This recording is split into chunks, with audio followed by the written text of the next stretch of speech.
one quick audio file or video file, and then I'm done. Okay.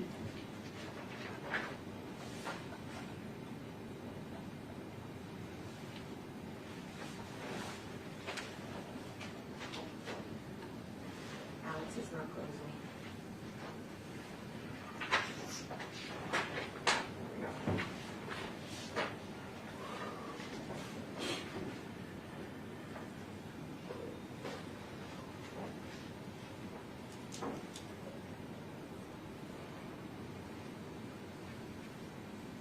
I'm not gonna wait 10 minutes. I'm just gonna scroll through for some of it.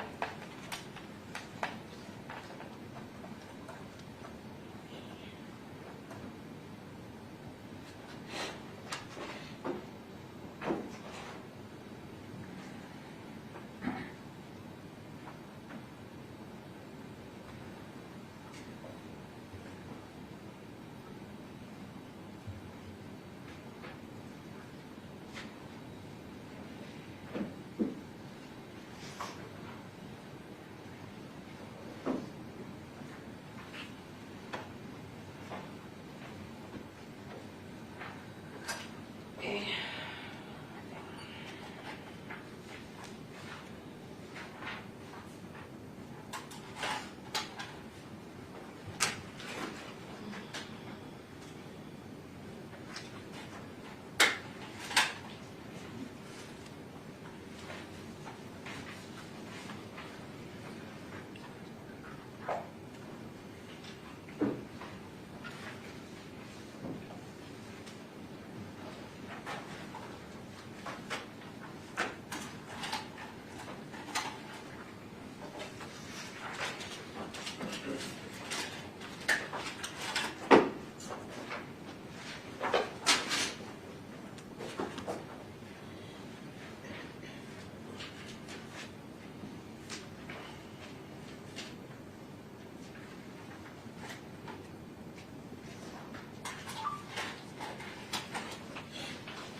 That's it, Judge. Okay. I'm going to ask him to, if I may approach. Yes.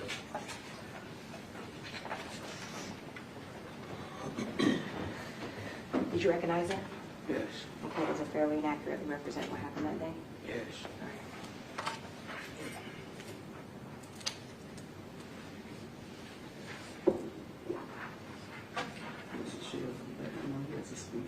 Oh, yeah. Today, yeah. Loud and clear. Is this thing on? Yeah. And today, speak up nice and loud, okay?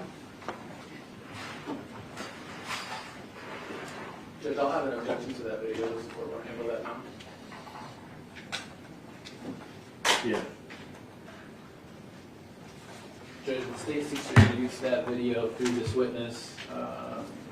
We would object for the same two reasons that we objected to the previous video coming in.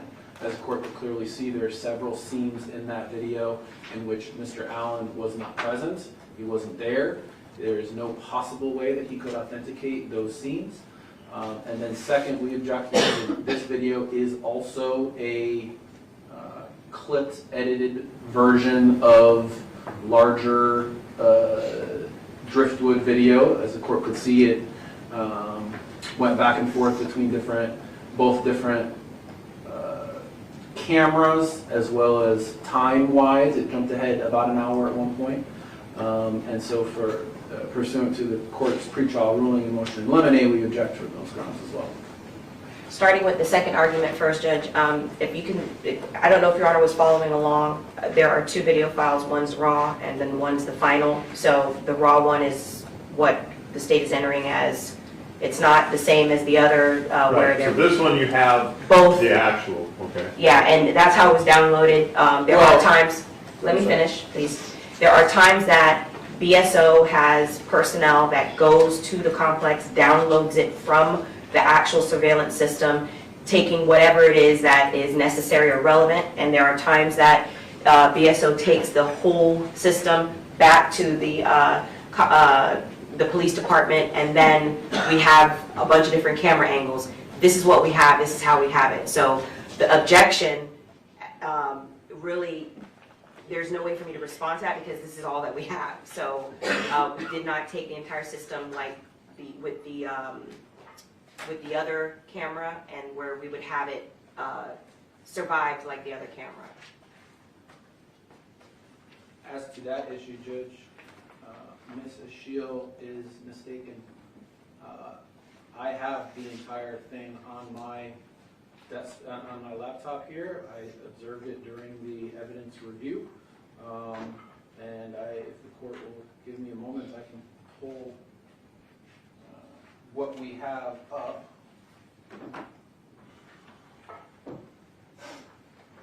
It's going to take me just a moment. While he's doing that, are you, I was at the evidence view. These are all the discs that I've ever had. So if he has it, then I mean I can enter it, but this is all I've ever had.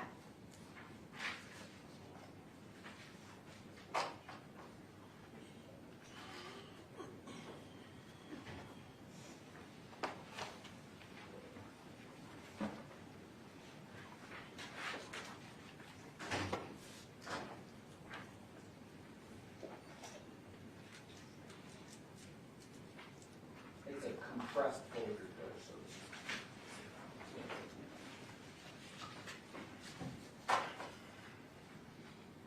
The additional thing that I would add to my argument with respect to the inability for this witness to authenticate it is the same argument yesterday. This witness can authenticate it. It's a parking lot. The nature of what is happening and what he saw and what he observed doesn't change from one scene to the next. And so I would argue that it can be properly authenticated. That way he indicated, and I believe he's able to see himself on scene as well, and was with the individuals before, during, and after the accident.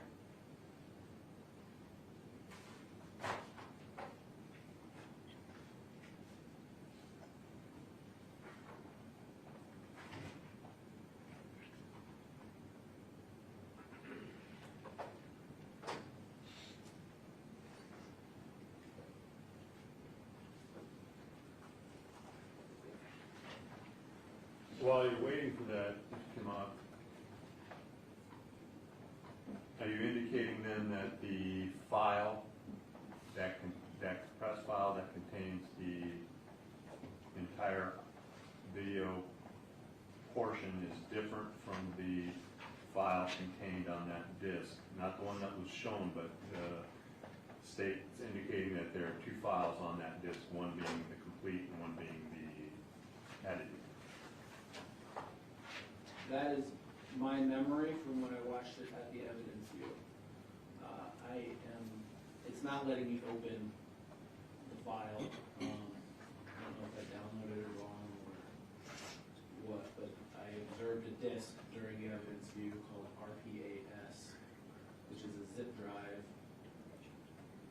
which I downloaded on my computer, but I'm having a hard time opening it now. I guess if we take, if what Mrs. Shield, I'm sorry, I should stand. If what Mrs. Shield is saying is accurate, and I believe Mrs. Shield that that's how she believes it to be, then we should have the individual that properly authenticated, the individual who actually cut it and downloaded it and chose which scenes to splice is the only proper individual to authenticate this video. Certainly not somebody who had nothing to do with that, and even more importantly, isn't even in half of the scenes. As to that, Judge, I mean, I have that person on my witness list. That person is available.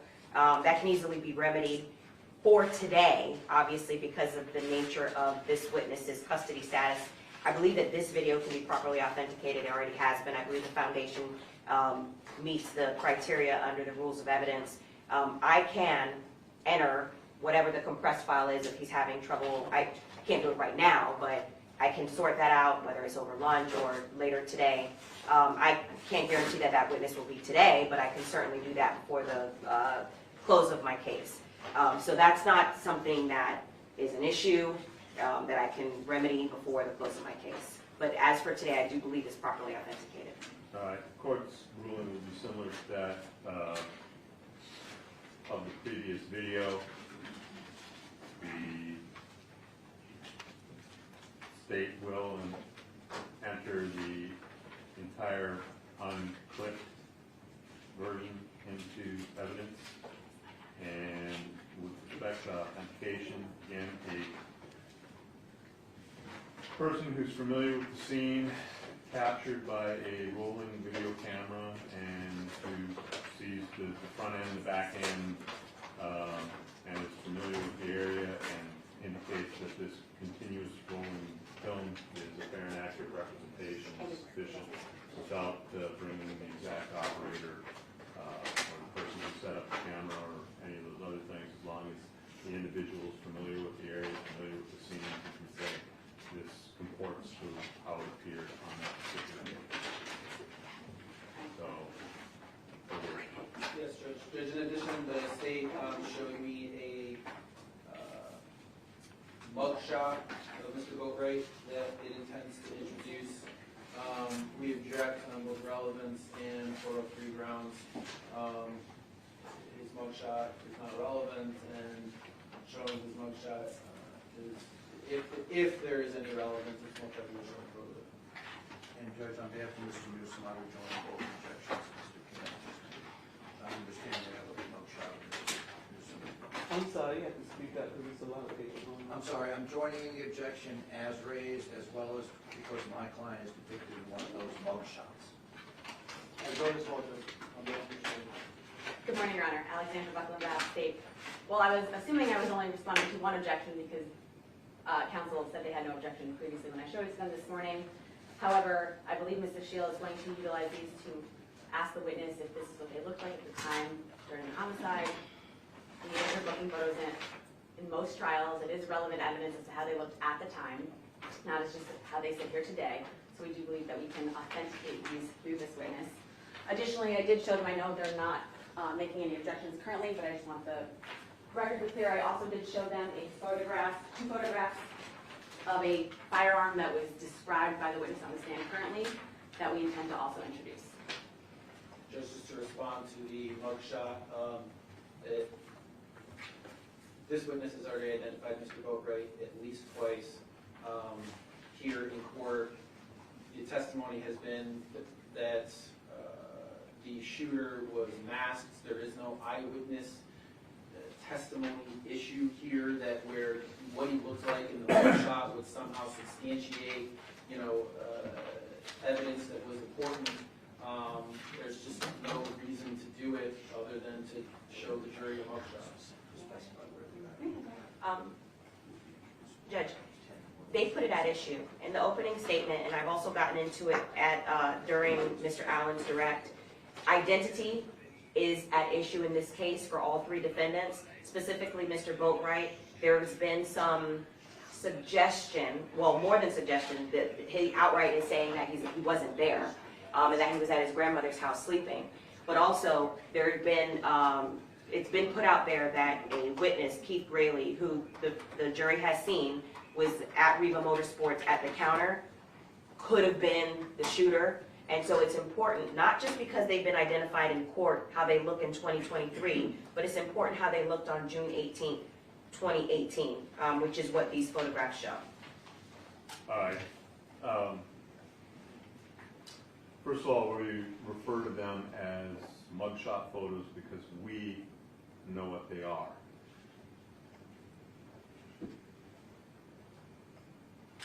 I think if you asked a person on the street what a mugshot photo is, their common perception would be the person holding up the little thing with the name and numbers, and these are just headshots. Now, obviously those of us in the system and who deal with this on a daily basis, it's clear they're all wearing their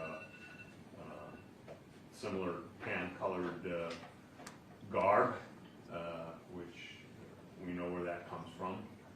However, the pictures themselves don't necessarily suggest when and where they're taken. I think it's a stretch to think that the jury is not aware that all three of the defendants were arrested at some point and that they were photographed. So I don't see that the prejudicial effect somehow outweighs the probative value for the state to be able to demonstrate what their appearance was like at the time of the incident or at the time of the arrest, given that a number of years have passed. Judge, I was going to also let you know that we did just get delivered the drive of the surveillance video that contains everything. From Reba.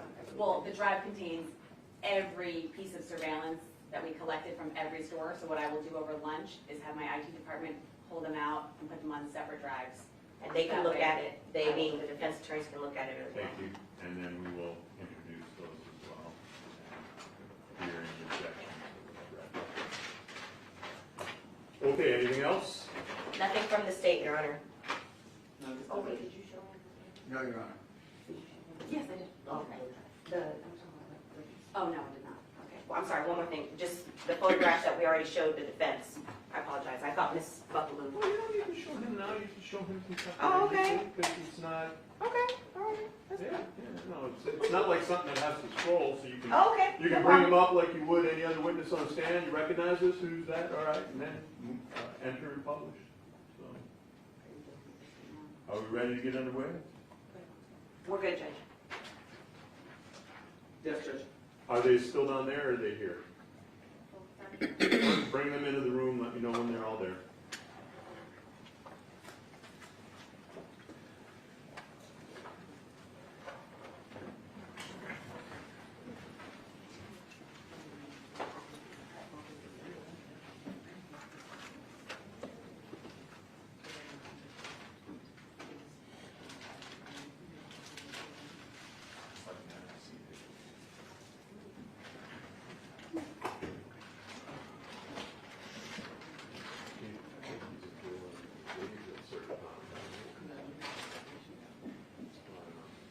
In any event, yeah, it's like an NIC.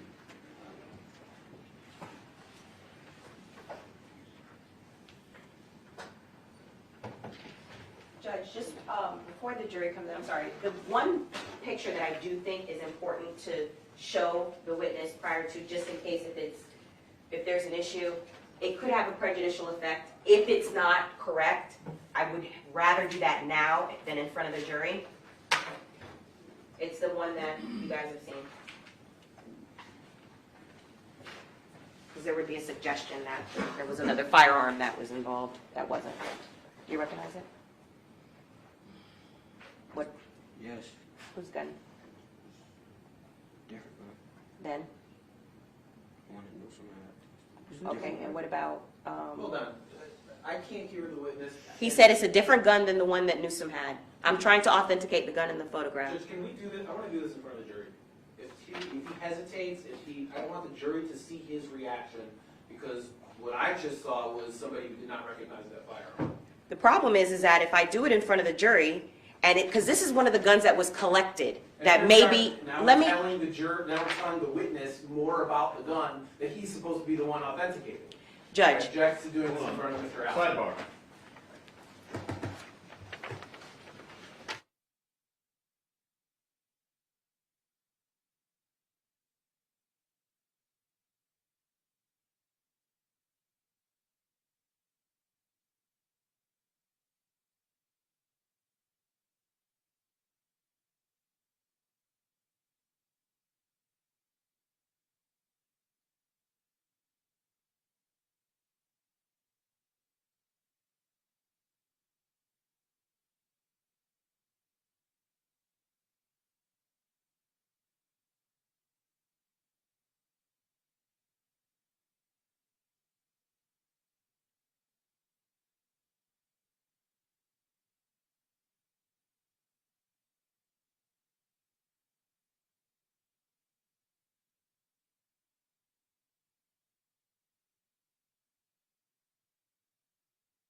All right. So, do you recognize this, what the state is showing you? There's two photographs.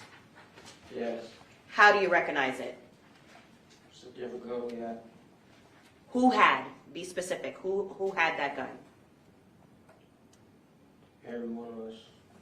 Okay? When you were testifying about a firearm that was held and possessed by the four of you, I object to the witnesses answering the question. Overruled. when you were testifying about a firearm that each of you had, was this one of the firearms? No. Okay.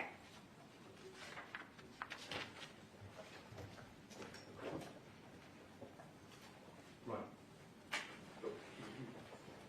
And thank you for letting me do that outside the presence of the jury, because otherwise the jury would have heard that answer.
Oh, you did?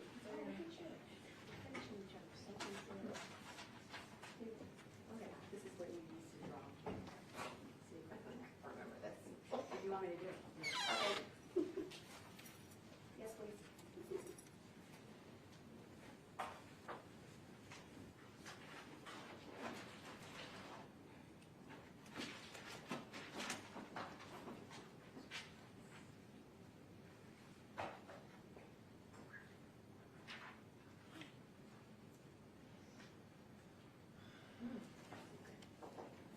All right, we good? Ready to go? Yes, You all ready, Your Honor. Hector? Yes, Judge. All right, come on.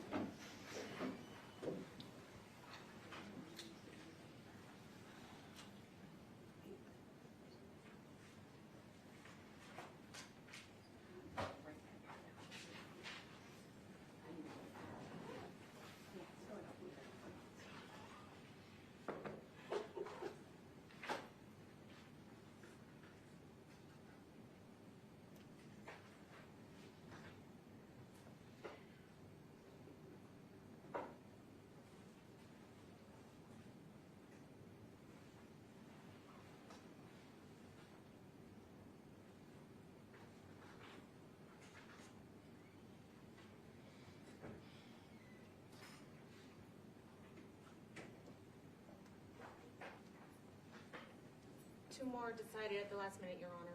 No worries, just let me know when they're ready.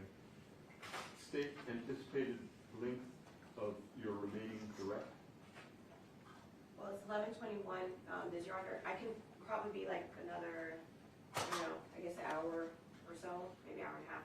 Well, that's what I'm asking, so Yeah. like an hour to an hour and a half? Yeah, do you want me to try to get us through to lunch, like around what time, Your Honor? I mean, we'll play it by ear, it's around 11:30, if you took an hour and a half, that'd be 1 o'clock, that'd be great. If Okay. you take a little less than that, that's great too. If Okay. you take longer than that, then we'll look at Okay. where it is, but it would be a nice natural breaking point if, when you're done, then we go to lunch and start in with cross. Okay, I'll try my best to get us at least that point. And if it seems like it's gonna go past that 12:45, 1 o'clock, I'll ask for You know, sidebar. Let me know at a good break. Yep. In the event it's a little shorter, I'm going to need both the technology break and. No, Okay. if she's only 45 minutes, we would still probably Yeah, we're go still ahead kind of there. and take a break. 11:21. So, we will break before cross regardless. My only question is whether we'll be done with the direct. Okay.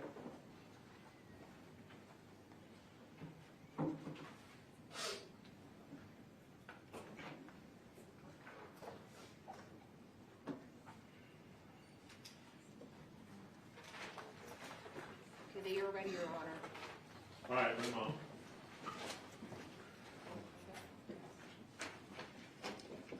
Jurors are entering.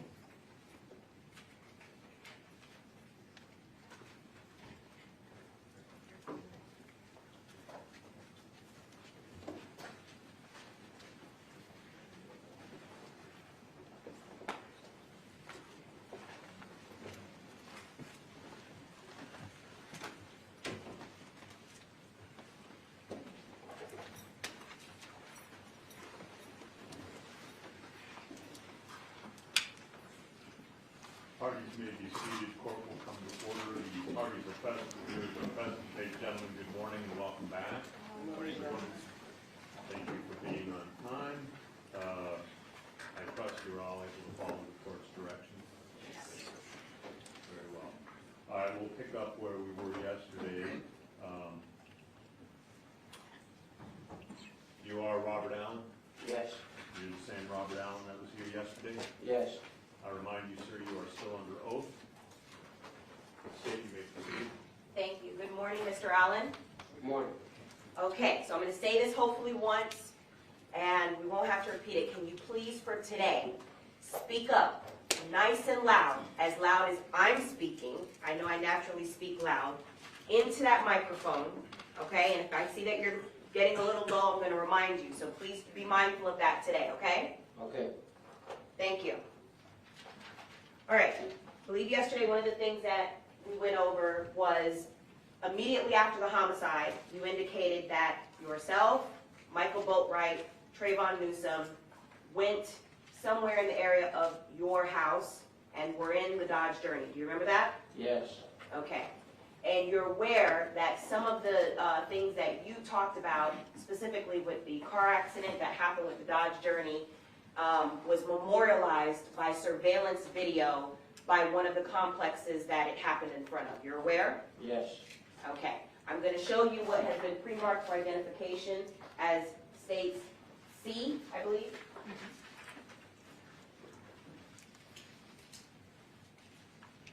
May I approach, Your Honor? You may.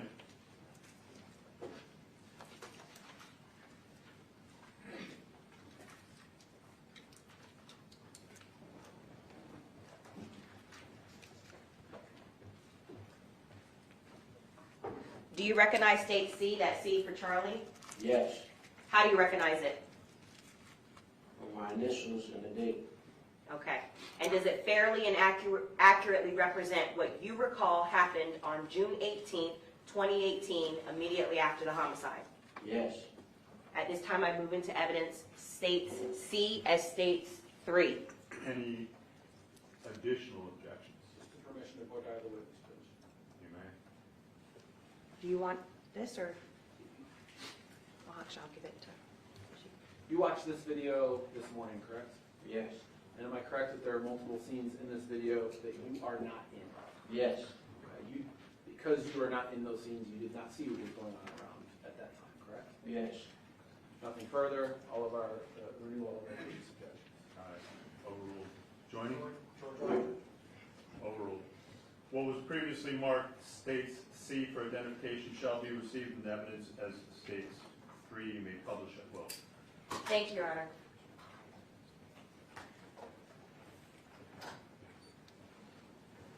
Would we be able to please have the lights dimmed again as well?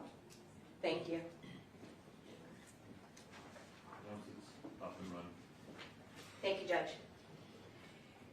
While Ms. Buckaloo is preparing the video for us to see, same like yesterday, I'm going to allow the video to be played all the way through, and then I will ask you questions about it as I'm pausing certain portions. Okay, Mr. Allen? Yes. Good job on keeping your voice nice and loud.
Okay, Mr. Allen, we're gonna go over states 3, because there's some things that I'd like for you to identify for us, please.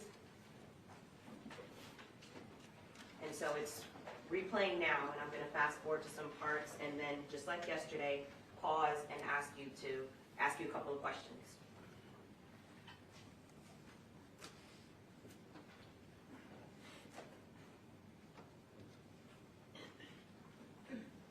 Okay, I'm pausing it at 33 seconds, and there is a car that is in the intersection in the frame that I paused it at. Do you see that car? It appears to be like an SUV or van or some sort.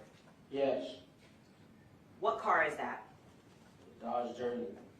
And the Dodge Journey that you referred to yesterday that was used in the commission of this homicide? Yes, Who's in the car at this point? Michael Bori, K1ll1ng, and me. Who's driving, if you recall? And Dietrich. Dietrich's driving right now? Yes, Okay, so you see that there is a time frame stamp and date stamp at the bottom right-hand corner of the screen. Do you see that? yeah, What I'd like to know is it accurate in relation to the time frame of when the homicide occurred at Riva Motorsports? yes, Okay, so when we see the vehicle right now in this frame, this is roughly an hour, and I'm estimating about an hour and some change after the homicide occurred. yes, Oh, one other thing, I've paused it at 39 seconds. Where is the car turning, that street? Where is the car turning to? on 17th Court is going to my house. Okay, so you live actually down that street that the car just turned on? Yes, How far down that street do you live? maybe 3 houses. 3 houses down? Okay. Yes. And, all right, so I'll ask you some more questions about it.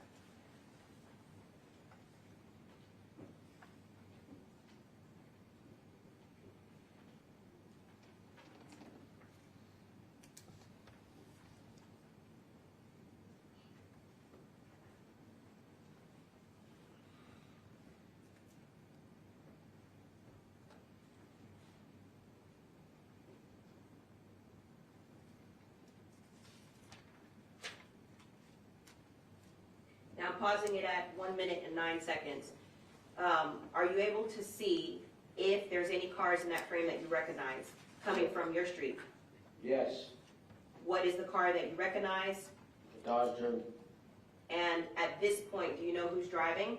Yes, Who? Michael Bori.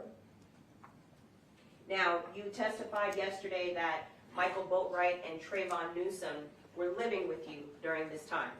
Yes, As a result of them living with you, did Michael Boatwright, starting with Michael Boatwright, have clothes and shoes and personal items and effects at your house that we see the car coming from? yes, Did Trayvon Newsom have clothes, personal items, shoes, things like that at your house that we see the car coming from? yes, While at your house, immediately after the homicide, did Michael Boatwright remain in the same clothing that he was in when he committed the homicide against the victim, Jose Onfoy? no, Did Trayvon Newsom remain in the same clothing that he had on at Riva Motorsports when he committed the homicide earlier that day? no, How about Dietrich Williams? Did he remain in the same clothing that when he committed the homicide earlier that day against the victim? I don't know. Okay. Now, when you say you don't know, did Dietrich Williams remain with you, Michael Boatwright, and Trayvon Newsom No, at your house? no, How did he leave? he left through Uber. Okay. And did you remain in the same clothing that you had on at Riva Motorsports when you committed the homicide earlier that day? No, What did you change into? a red polo shirt, What did Michael Boatwright change into? a black champion shirt, camouflage pants, and a camouflage hat, and black shoes, What did Trayvon Newsom change into? white t-shirt, some blue looking jeans, and some Jordans. Okay.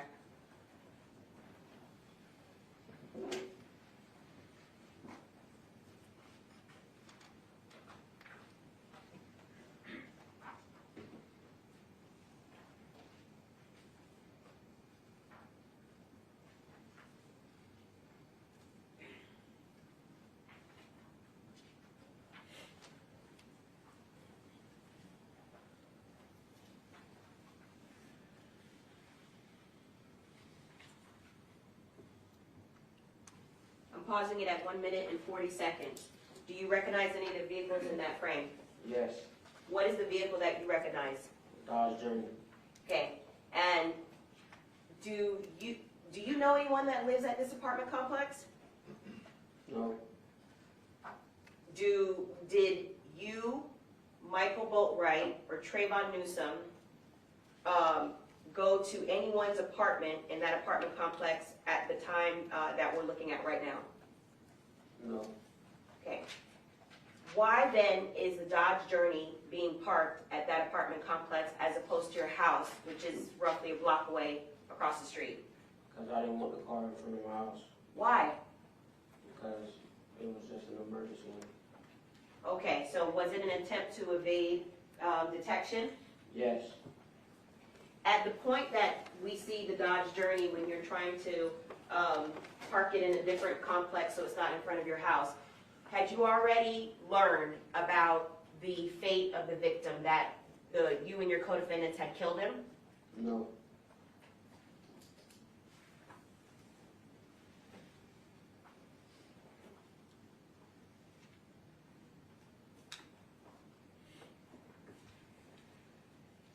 Okay, I'm letting it play.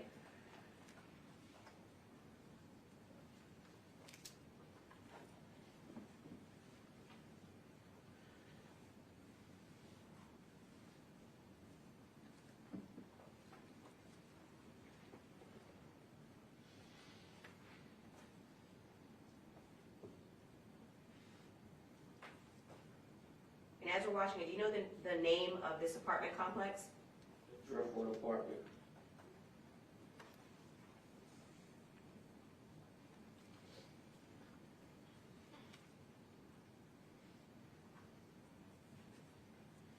Okay, I'm pausing it at 2 minutes and 28 seconds. The Dodge Journey that you've identified that's in the frame, we now see two individuals that have exited the car, one from the driver's side and it looks like one from the passenger side. Do you see that? Yes. Who are those individuals? Michael Boatwright, Trayvon Newsome. Okay, so we're gonna see closer frames, but are you able to identify who exited the driver's side of the car? Yes. Who is that? Michael Boatwright. And there's an individual that exited the passenger side of the car. Who's that? Trayvon Newsome.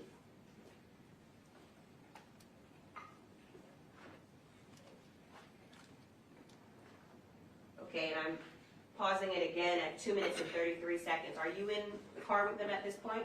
No. Okay. You had seen them at your house, Yes. and immediately after this, did they come back to your house? Yes. Okay, I'm letting it play.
Okay. I'm pausing it at 3 minutes and 58 seconds. What color is Trayvon Newsome wearing in that frame? A white t-shirt. And describe the rest of his clothing for us. Like blue jeans, and some Jordans. And what is Michael Boatwright wearing in that frame? Black t-shirt, camouflage shorts, and a camouflage hat. Okay, this might sound like an obvious silly question, but what we're looking at right now in terms of their height difference, their weight, the way that they walk, the gait of their walk, is it the same as when they were at Riva Motorsports and had killed the victim earlier that day? Yes.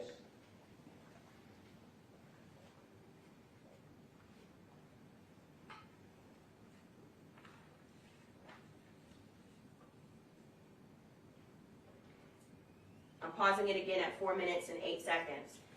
You indicated that Michael Boatwright is wearing the darker colors and a camouflage hat, Yes. correct? You remember yesterday when we looked at the surveillance video of Riva Motorsports and you were inside the store at the counter with Dietrich Williams and a third individual that you said you didn't know? Yes. Okay. It appears as if, for example, the hat is a camouflage hat as well. How certain are you that this is Michael Boatwright and not that individual that was in Riva Motorsports with you? I'm 100% sure. How? For one, it's a different hat. Okay, and what else? I know the way Michael looked. Okay, and you were with him up until that point where he changed? Yes.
I'm going to pause it at 5 minutes and 32 seconds. I know that you had indicated that at some point after the homicide, you and your co-defendants were going to get the car washed on the outside, correct?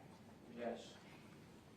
What, if anything, did you or any of your co-defendants do to sanitize or to try to clean the inside of the car?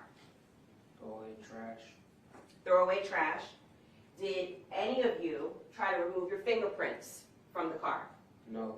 How about wipe anything down regarding where you may have touched for your DNA? No.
I'm pausing it at 6 minutes and 57 seconds. Who's the individual that we see walking onto the frame? Michael Boatwright. Okay. and specifically looking at his physical description, his walk, the gait of his walk, are you able to tell us, based on that, on what we're looking at, what you know about Michael Boatwright, and then also what you observed from the individual that was with you earlier in the day at the counter, what did you observe as different from the two men?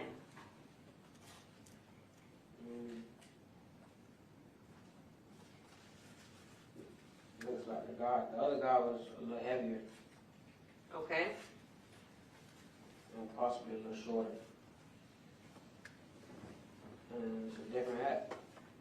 all right.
Fast forward a little bit.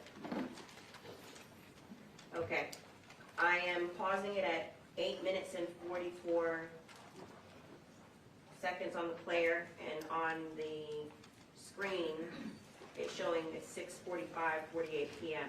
Do you recognize any of the cars in that frame? Yes. What is the car you recognize? The Dodge Journey. I'm letting it play.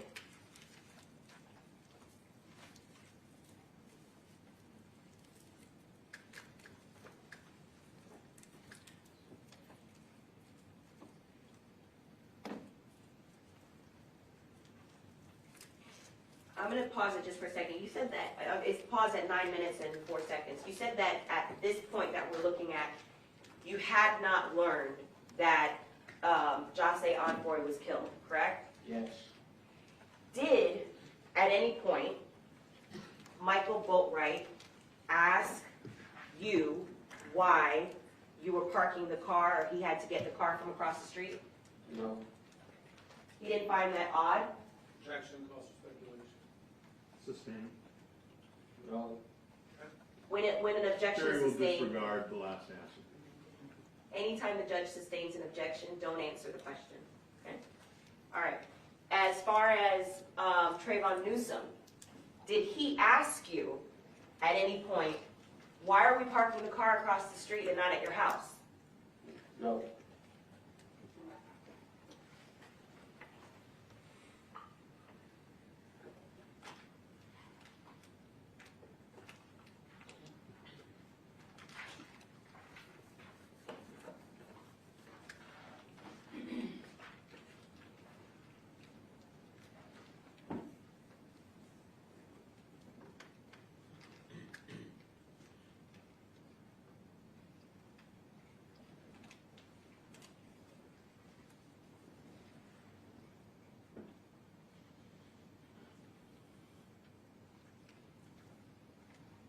Fast forward a little bit. Okay, so if you could please look at the upper right-hand corner of the screen. Do you recognize any of the cars that are in the intersection of the right-hand upper corner of the screen? Yes. What is the car that you recognize? Dodge Journey. Who's driving at that time? Michael Boatwright. And I paused it at 11 minutes and 55 seconds, and the timestamp on the video says 6:48:48 p.m. Okay, letting it play.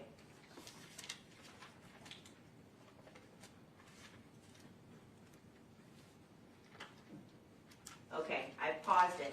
Did you see where the collision occurred? Yes. Now, what direction did you run in? Did you run to the left, right? To the right. Top of the screen, where did you run? To the right. Now, where we're looking at, is your left or your right? This is my right. And where did Trayvon Newsom run? To my right. Where did Michael Boatwright run, from what you could tell? To my left. Do you see yourself on screen? I'm going to pause it. 12 minutes and 20 seconds. Do you see yourself on screen? Yes. Identify yourself. What are you wearing in this frame?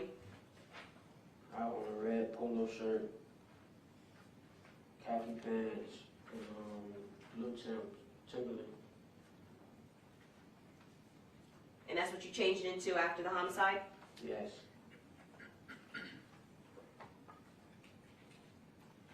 Why did the three of you change after the homicide from what you were wearing at Riva Motorsports?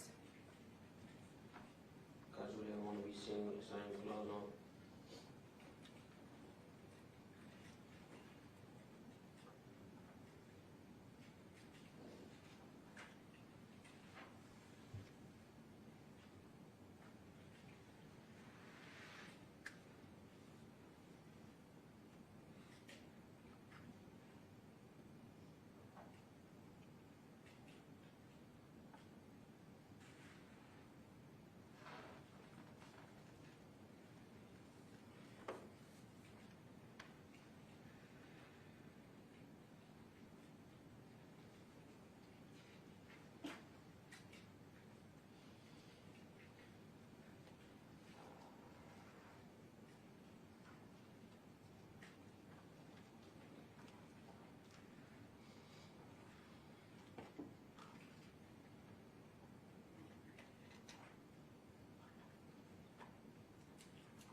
Now, the three of you had just gotten into this car accident, but yet, I'm pausing it at 14 minutes and 1 second.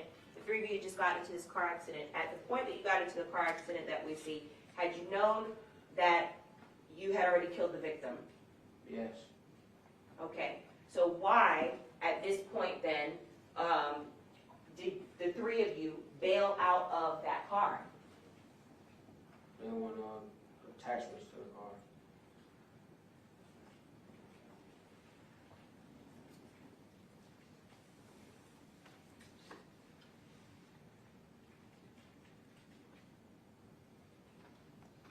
Okay, I'm going to fast forward it a little bit.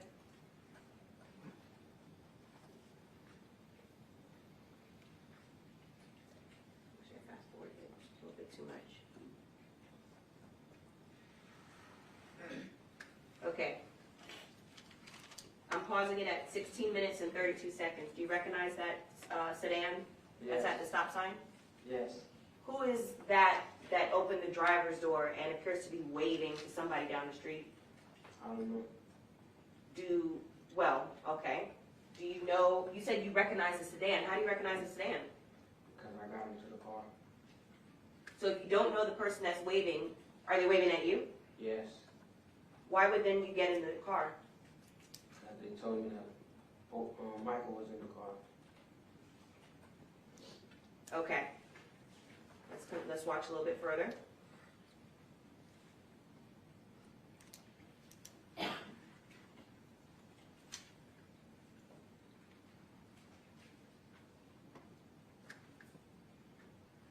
Okay, I'm pausing it at 16 minutes and 48 seconds. Who did we just see get into the back seat of that sedan? Me. And when you got into the back seat of that sedan, who else was in the vehicle? Michael Bori. And who else? Some female. Is that the person who was waving and driving? Yes. Okay. Where was Michael Boatwright seated in that sedan that we see the sedan, but obviously we can't see inside because it's tinted windows? Back passenger. Did you at any point discuss with Michael what just happened, with respect to the collision that just occurred or anything like that? No.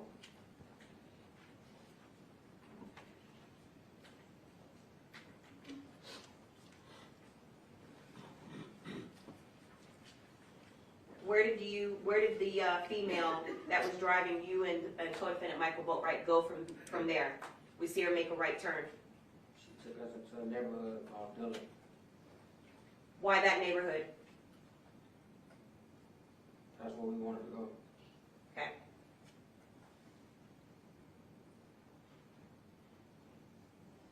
Do you know at this time where Michael Boatwright's grandmother lived? Yes. Was it in that neighborhood? No. Earlier that day, at any point, were you aware, because I'm asking because of who you were with, was Michael Boatwright at his grandmother's house on June 18th, 2018? No. How do you know that? Because he was with me.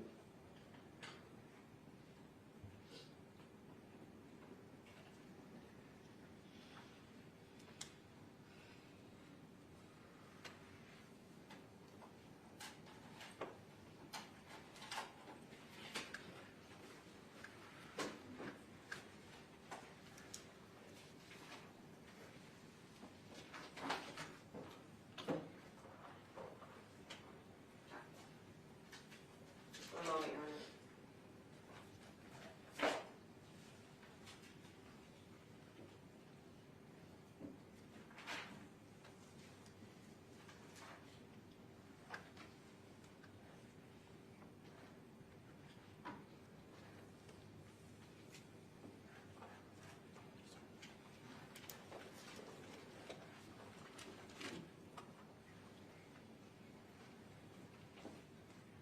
Yesterday you talked about the money that was stolen from Jase on for the $50,000 and how that was divided amongst the four of you. What happened to the Louis Vuitton bag that the money was contained in? I don't know. Who did you last see it with out of you and your three co-defendants? Michael Boatwright and Trayvon Newsom. Okay, you last saw it in their possession? Yes. Did they ever tell you, they being Michael Boatwright and Trayvon Newsom, what they did with the bag? No. Did you ever ask? No.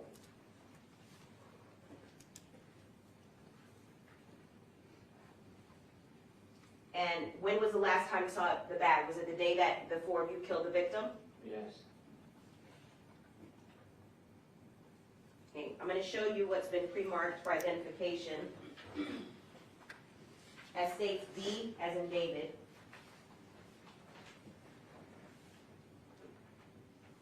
May I approach, Your Honor? May.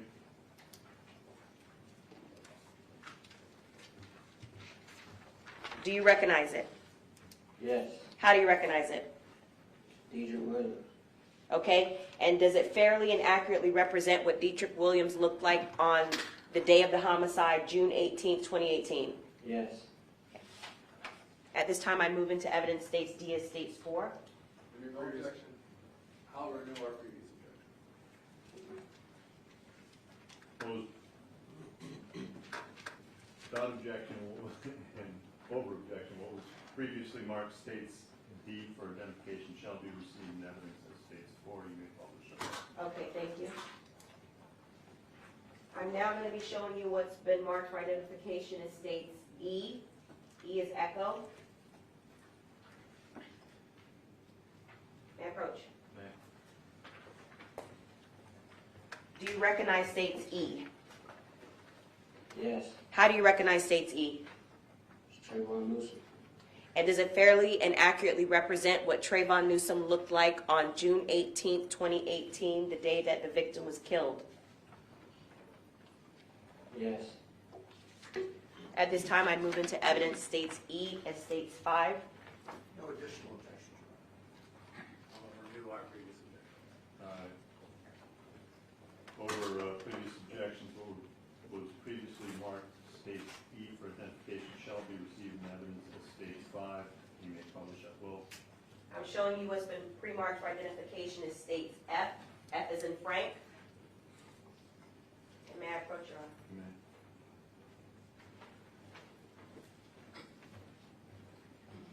Do you recognize states F? Yes. How do you recognize states F? It's Michael Boatwright. And does it fairly and accurately represent what Michael Boatwright looked like on June 18th, 2018, when he killed the victim in this case? Yes. At this time, I move into evidence states F as states 6.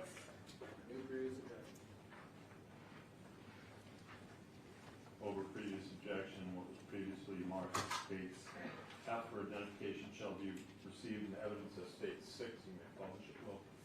Thank you.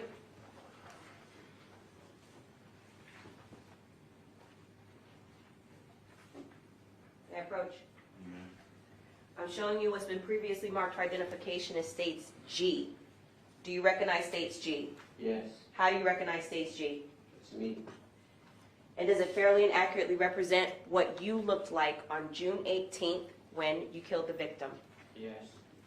At this time, I move into evidence states G as states 7. No objection. No objection. Without objection, what was previously marked states G for identification shall be received in evidence as states 7. You may publish it. Will. Thank you. At this time, I'm going to be publishing States Exhibit 4, which is Dietrich Williams, what he looked like on the day of the homicide. States 5, which is Trayvon Newsom, what he looked like on the day of the homicide. States 6, Michael Boatwright, what he looked like on the day of the homicide.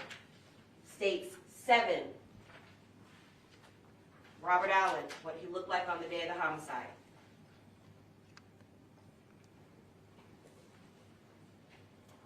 And I'm showing the jury states, at this time states, what is that, 6? 4, right now.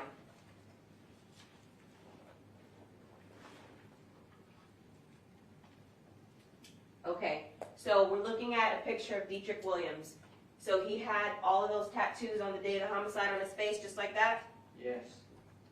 And then we could also see some tattooing on his neck. Was that also representative of what he had on the day of the homicide? I know it's covered up right now, but can you see it clearly? It was like that on the day of the homicide? Yes.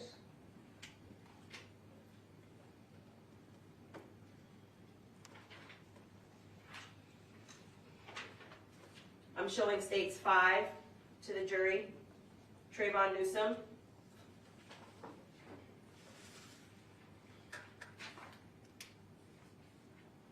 He also has some tattooing on his neck, and I could tell that it's covered up right now with his tie, but was it like that on the day of the homicide? Yes.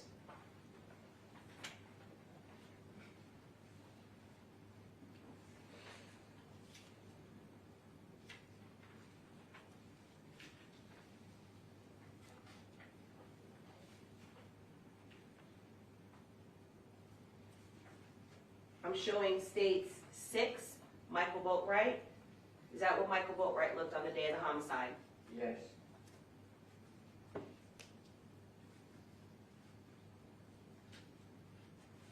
And in particular, the day of the homicide, regarding facial hair, we saw that the gentleman that was at the counter with you at Reba Motorsports had significant goatee. Do you recall that? Yes. Did Michael Boatwright have that same facial hair the day of the homicide? Yes. I'm talking about, when I say facial hair, I'm talking about the facial hair that we see there. Did he have a goatee and shave it? No. Or was he clean shaven like this? It was clean shaven like that.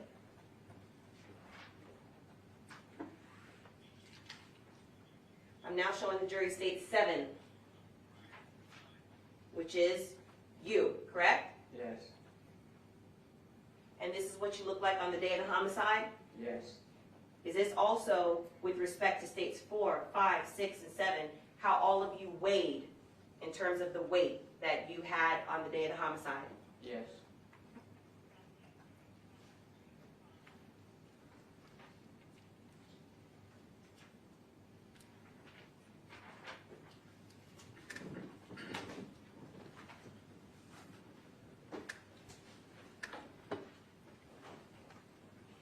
Now, which happened first? Were you indicted for first-degree murder first, or were you arrested first? I was indicted first. Okay. Do you remember what day you were arrested? Yes. What's the day you were arrested? July 25th, Of what year? 2018, Where were you arrested? Georgia. Why were you in Georgia as opposed to Broward County where the homicide occurred? I didn't want to be captured. Remember, I didn't you had want an to be, agreement that you're going to speak nice and loud. I didn't want to be captured. And what were you concerned about being captured for at that point? A homicide. At the time, right before you were arrested, had you spoken to, for example, Michael Boatwright? Was he still in Georgia with you? You said, say it again? Just before July 25th, when you were arrested in 2018, was Michael Boatwright still with you in Georgia? No.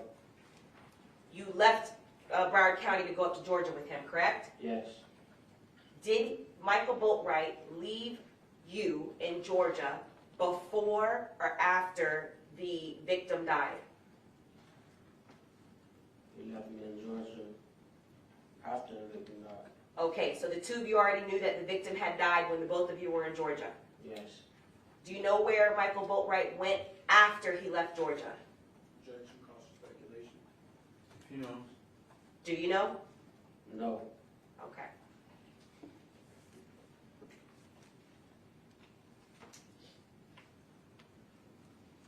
Had you discussed with Michael Boatwright the fact that now that you both were aware the victim had died from his injuries? No.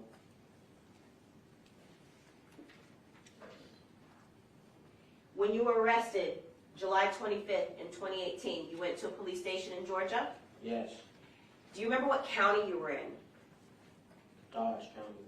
While you were in custody in Dodge County, you were arrested for first-degree murder? Yes. Do you recall in Dodge County speaking to a lead detective, in this case, Detective John Curcio, while you were in custody in Georgia? Yes. How did you talk to him? Did you talk to him in person or through video chat? How? Over the phone. Okay. And when you spoke to him on July 25th? Yes. How long after you were arrested did you talk to Detective John Curcio? A couple hours. Okay, so you'd only been in custody a couple of hours. Yes. You were, in order to speak to him, did you waive your rights to Miranda and your right to counsel and speak to him about your involvement as you were willing to tell it that day? Yes. Okay, so the first time that you waived your rights and spoke to law enforcement about your involvement in this homicide was the day you were arrested? Yes. Not, today is not the first time, or yesterday is not the first time, correct? Yes. Does that have an objection?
voluntarily gave a statement to Detective Curcio while you were in custody, just mere hours after you were arrested, correct? Yes, And that statement was by phone. yes, Now, in addition to cooperating initially and giving that initial statement on July 25th, you agreed that you would again talk to Detective Curcio on July 26th when you returned back to Broward County, correct? yes, Did you in fact do that? no, Okay, do you recall talking to Detective Curcio again in person when you returned back to Broward County? yes, Okay. So even if I'm incorrect on the date, you in fact spoke to him a second time voluntarily, correct? yes, And just so that we're clear, I'm going to show you your second statement that was in person to Detective Curcio. Are we, I object to that. Are we admitting this with evidence? No, I'm showing him with regard to the date. I believe the date is incorrect. I mean, I object. There has been no reason to It's say the same. that at this point. Do you remember the date that you spoke to Detective Curcio in person? I spoke to him twice in person. Do you remember the first date that you spoke to him in person? I think the 26th or the 27th, I don't remember. Okay? Would it refresh your recollection if I showed you your statement when you spoke to him in person? Yes, May I approach? You may.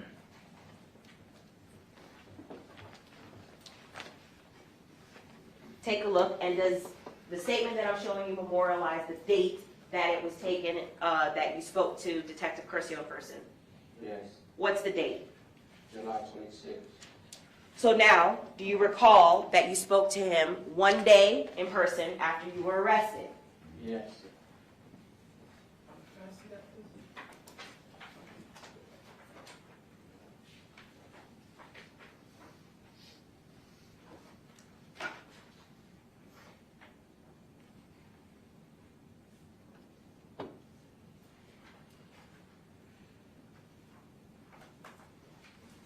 Did we approach?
In order for you to be taken from Georgia back to Broward County, you voluntarily agreed not to fight extradition, correct?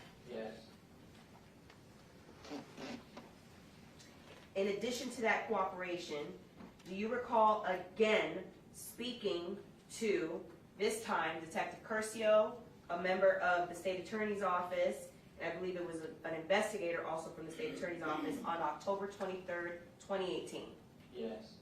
And that was at your own free will, you volunteered to do that. I believe you had your attorney present as well, correct? Yes. And at that time, still the same year that the homicide occurred, in 2018, did you give more detail about what your involvement was and what you believe the involvement was of your co-defendants at that time? Yes. October 23rd, 2018, had you decided, or did you yet decide to enter a guilty plea at that point? No. Okay. Was anything promised to you initially in that first statement that you gave mere hours after you were arrested for first-degree murder? Was anything promised to you to give that statement? No. Were you given any conditions that if you give the statement, your charges will change, or you'll get a lower charge or lower sentence, or anything like that? No. How about the second statement in person to Detective Curcio? Was anything promised to you to give that statement? No. How about the third statement, still of the same year that the victim was killed? Was anything promised to you by either law enforcement from BSO or the state attorney's office for you to give that statement? No. You then gave a fourth and final statement, I believe it was December 8th of 2022, to myself. You recall that? Yes. Detective Curcio was there. You recall that? Yes. An investigator from the state attorney's office. And I believe in that fourth statement,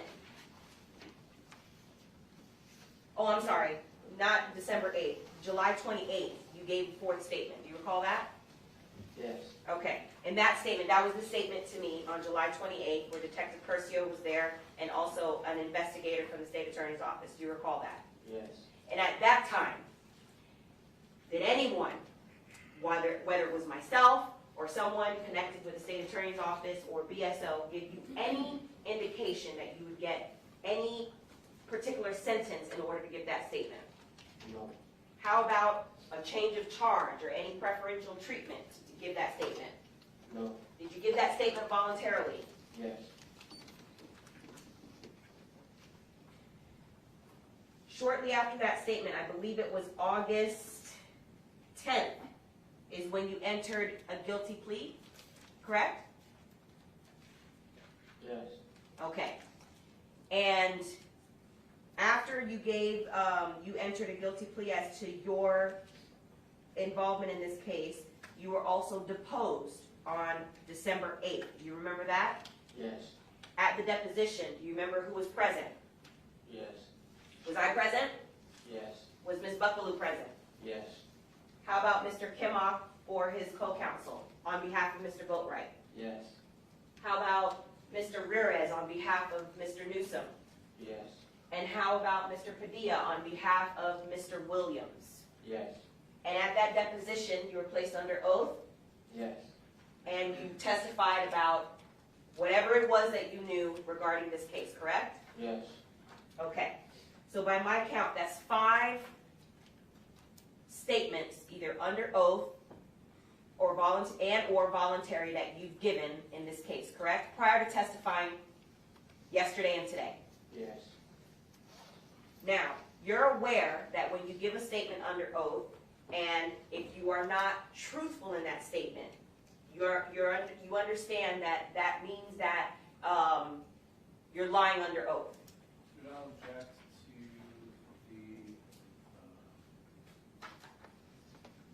the reinforcing the credibility of the witness.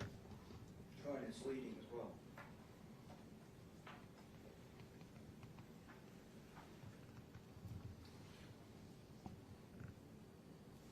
You can save this for redirect. My next question, moving on. Were you minimizing certain things that you did and your role in this case when you gave the initial statement on July 25th to Detective Curcio? Yes. How about for the second statement, July 26th to Detective Curcio? Yes. What about the October 23rd, 2018 statement? Did you minimize your role of what you did in that statement to the state attorney's office and to Detective Curcio? Yes. Did you do any minimizing for the statement that you gave on June 28th to myself and Detective Curcio? No. Okay, so for the three statements that you initially, that I referenced, that you did minimize what you did, why did you do that? I didn't, it was a certain state prosecutor at the time I didn't trust. Did you trust law enforcement? No.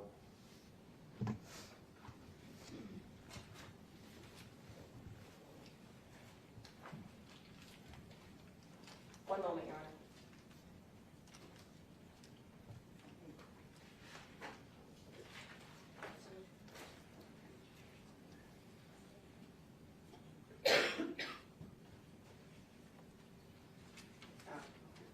All right, and I'm sorry, I keep referring to my statement as July. It's possible it was June. I was there, so. But it may have been in June, but it was of 2022. You recall that? Yes. Okay. Now, with respect to what exactly did you minimize? Let's go over that in your prior statements. Like saying I didn't have a gun. That was a lie? Yes. And so, if you had previously said you didn't have a gun, what's the truth? I had a gun. What else did you minimize? And that I didn't know why the guns was in the car. Was that a lie? Yes. What's the truth? That I knew it was guns in the car. Now, when you say guns, are you referring to guns plural, not just the gun that you had? Yes. Why were you trying to minimize, for example, the fact that there wasn't additional guns from that was in possession of the co-defendants? Were you trying to protect them? Yes. What else did you minimize? Can't remember. Okay. And so, if these statements are pointed out to you by either myself or any other counsel, will you explain that to us, please, as it's brought out to you? Objection. Calls for speculation, denigrating defense. It's the same.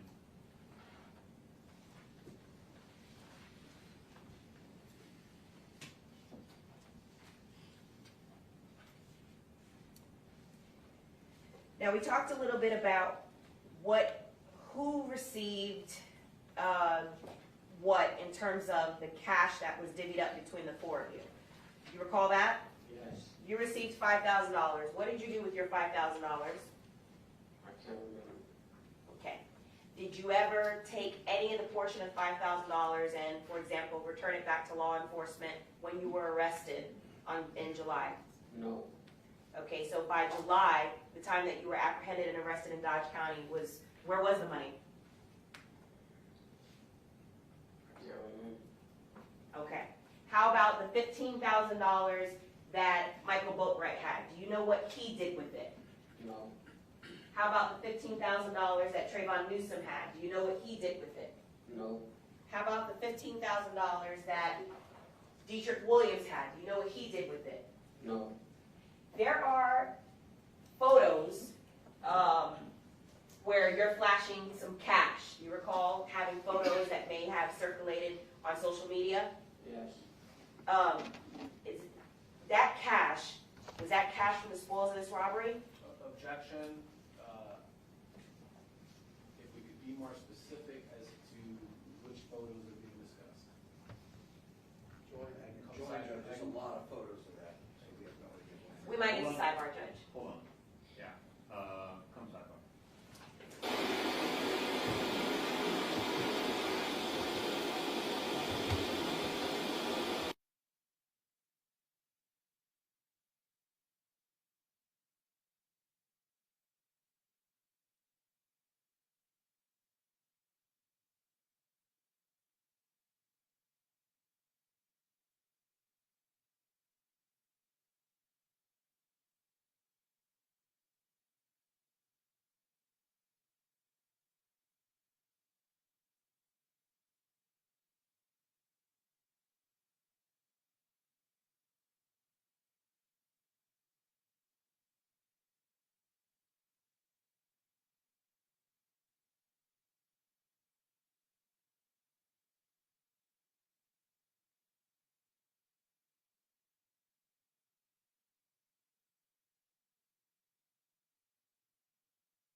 pace the hallway, they will ignore you, they're not being rude, they're following close orders. Have a great lunch, we will see you back in 10 hours.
what I'm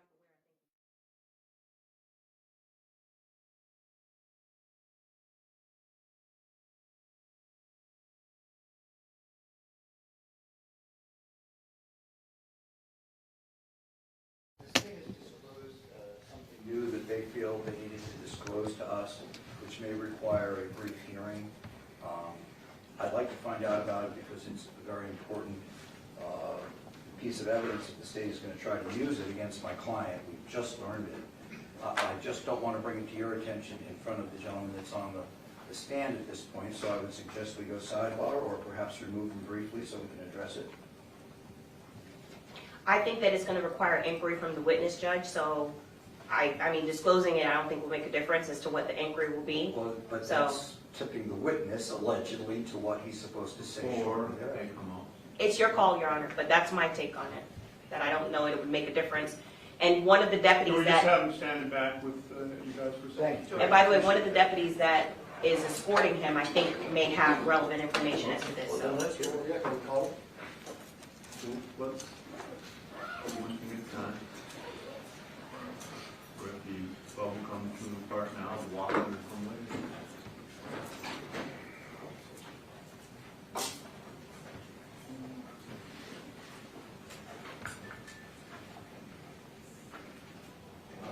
It's so loud, I'll try to avoid it. Okay. We can still come over here and, because there's Thank just on the you. other side of the road. Thank you. I like you.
Okay, I guess we're titling this a hearing, an evidence hearing. Is it State calls Deputy Alvarez?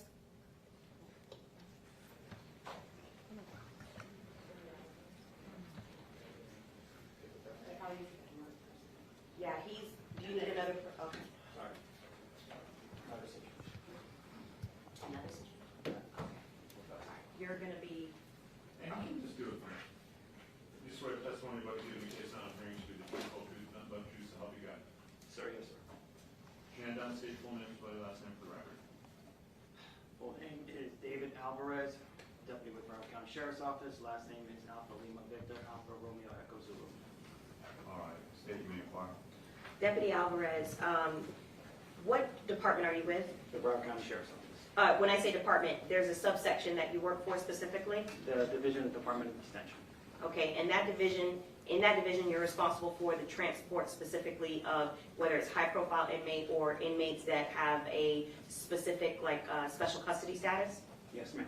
Okay, are you currently part of the transport team that is responsible for an inmate by the name of Robert Allen, who's also been listed as a state witness in the case of State of Florida versus 3 co-defendants for the homicide of Jose Envoy?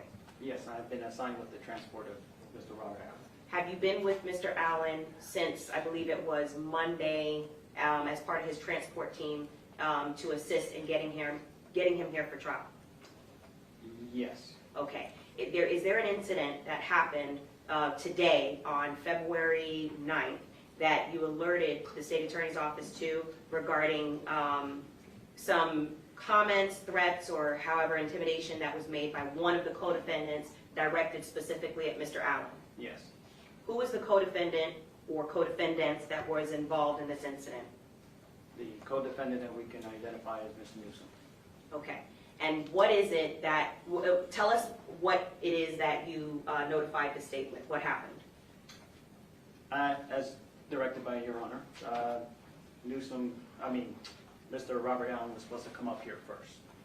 But as the procedures and normal operations of the jails, they usually pull the court docket kind of early, so unfortunately the defendants were in the holding area before we could come up here. And if I just may, when you say defendants, who were the defendants that were in the holding area? The only one I know of now is Mr. Newsom. Okay. So he was in the holding area, and then what happened next? We notified the Braves that we're coming up with the high profile so they can secure it, lock everybody down. They put these drapes on the windows, try to clear the hallway. As we're making our way over here, what we can hear is Mr. Newsom yell out. There he is working with the police. He's the popo. Also said, you're working with the white man now, and those are the comments. Now, when you say we, you actually heard the comments coming from Mr. Newsom directed at Mr. Allen? As I was escorting him over here to court. this Okay. morning. And as Mr. Allen was walking, from as far as you could tell, was there anything obstructing Mr. Allen from being able to hear? Like, he didn't have anything on his ears or anything like that? Was he? No. How close was Mr. Allen standing to you? Closer than you and I. Okay, and right now, how many feet would you say we are apart from? Anywhere within 3.5. Okay, and he was closer than 3.5 feet? Yes, ma'am. Were there any other witnesses to this, besides yourself and Mr. Allen? He was yelling it loud enough so anyone in the hall could hear him. And when you say he, you're referring to Mr. Newsom? Correct. Okay. How long did this tirade of comments and explicatives or whatever go towards Mr. Allen? Time-wise, I cannot actually say. We can say if it was anywhere between 30 seconds to a minute, or however long it took us to turn the corner and walk past this house. Did Mr. Allen, prior to, during, or after, say anything with respect to that? Nope. So from what you could see, was there any provocation by Mr. Allen towards Mr. Newsom regarding before this incident occurred? No, ma'am. And how did it stop? Once we were out of view. So basically, Mr. Newsom continued to do it until he couldn't see Mr. Allen anymore, from your perspective? From my perspective, yes. No further questions? Deputy, you'd agree these men are supposed to have no contact with each other whatsoever, is that correct? Ideally, yes. Okay. Now, you said you were in the process of putting up curtains. No, I did not. Or what? I did not put out curtains, no. No, but you said it was, guys were in the process of doing that when he No. walked by?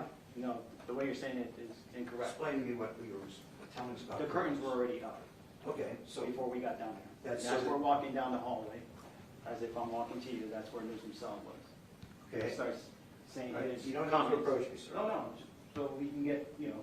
Yep, a that's good okay. picture. I would appreciate it if And you don't then once approach we me. walk through here, that's when everything stopped. Okay, so you're saying Newsom could see Through the cracks, yes, of the doors. through the cracks, and how But do they're you, not very solid. okay, so how do you know Mr. Newsom is the person that made these statements? How many people were in that holding cell? He was in the holding cell by himself. There was only one. Okay, and how do you know that? Mr. Newsom has a pair of tan shoes. He was assigned to that cell this morning. So we can verify that. You saw the tan shoes, is what you're saying? Yeah, there's a space. Okay, so you saw tan shoes behind the wall, you believe Mr. Newsom was there. Yeah, we can verify that by calling down there and Is getting this an their area that was recorded and videotaped where this occurs? There is possibly videotape, but not audio. Okay. And what exactly did you hear said? Can you turn this way a little bit? Sure. I heard him say, he is working for the police, you're the po-po, you're working for the white man now. And you believe that was directed towards the witness? Of Mr. course, Allen? yes. Did Mr. Allen react in any way to No. what you said you heard? No. Didn't say anything to you? Nope. You didn't say anything to him about it? To Mr. Allen? Yes. No, I didn't want to upset him. All right, you indicated anyone could have heard it. Are you aware of the names of any other witnesses that we could talk to confirm or deny what you told us? I was trying to keep him steadily moving, just try to get him down here as fast as possible, and so he wouldn't have to hear it any further longer than that. Assuming that he did hear it, correct? Because you didn't speak to him about it, whether he heard anything. I did not ask him, no. Are you aware of, give us the names of any other witnesses we might be able to ask whether this actually happened? Actually, I could probably get you those names. We appreciate that. Might have a moment? Go ahead.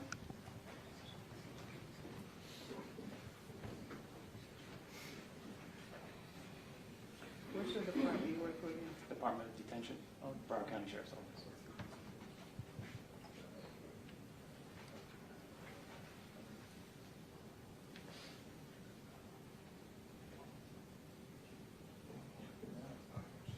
Okay, nothing further, thank you.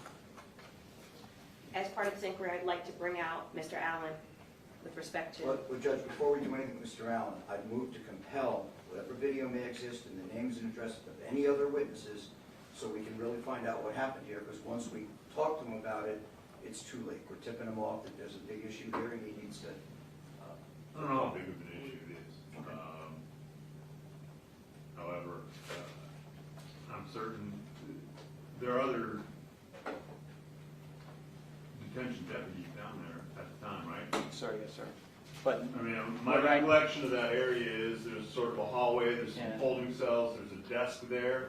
you're So and correct. there's usually some deputies there, No, you're correct. all right? I don't normally work down there, so I don't know You the don't know names. their names.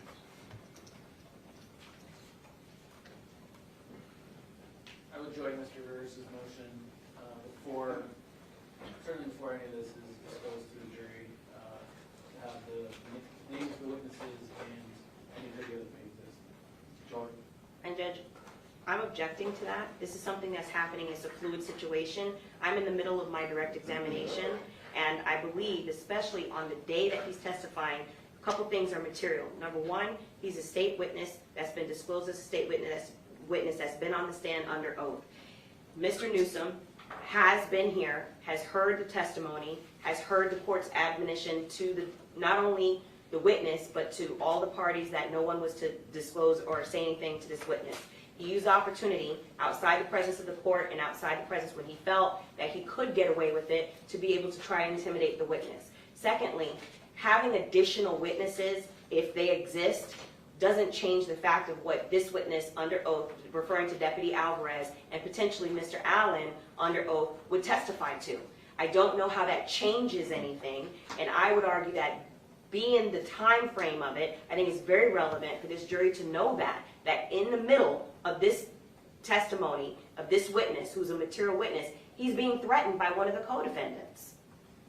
Judge, that's going to clearly disclose him being in custody.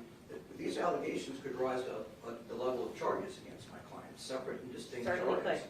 So before we get to the point in time where we talk to this witness, I think there should be an investigation. The state wants to do this on direct examination. There's no need for that. This can be certainly done by recalling the witness at any time, should it turn out that the court would make a decision that this is relevant and admissible.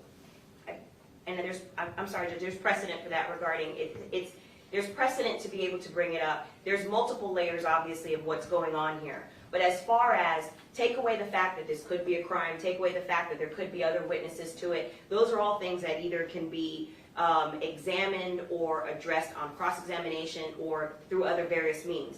What is relevant is that as intimidation, it's part of jury instruction. They are allowed to know. I believe it's under evaluating a witness's testimony. Has any threats been made against you? Have you been contacted in any way for you to testify different or materially change your testimony? And there's also... My question to you, counsel, is how would you propose to ask this question without disclosing that Mr. disclosing where and under what context? If the court Sure. is leaning in that direction, I'd ask the court to make the inquiry. Sure. As opposed to- I certainly, I can tell Your Honor my suggestion. Part of the issue here, Judge, is obviously there's a keep separate order issued by this court. This, if it happened, should not have happened. And I would like That's a to... separate issue. Separate issue. I understand, but investigating whether or not this is Separate something that was arranged as opposed to completely inadvertent is something I'd like to investigate before we talk about the witness's testimony to that effect, as that would bear on the nature of my examination of the witness and any other witness that may want to call to establish that this was a setup. I'm asking how you would ask the question. Sure. And Since you've been on the stand, and I'm just giving Your Honor off the top of my head a couple of examples. Since you've been on the stand since, I believe it was yesterday was his first time on the stand, and you have been under oath, have you been contacted or has contact been made by anyone regarding your testimony and how you've been testifying? I imagine the answer would be yes, assuming it's yes. Who contacted you?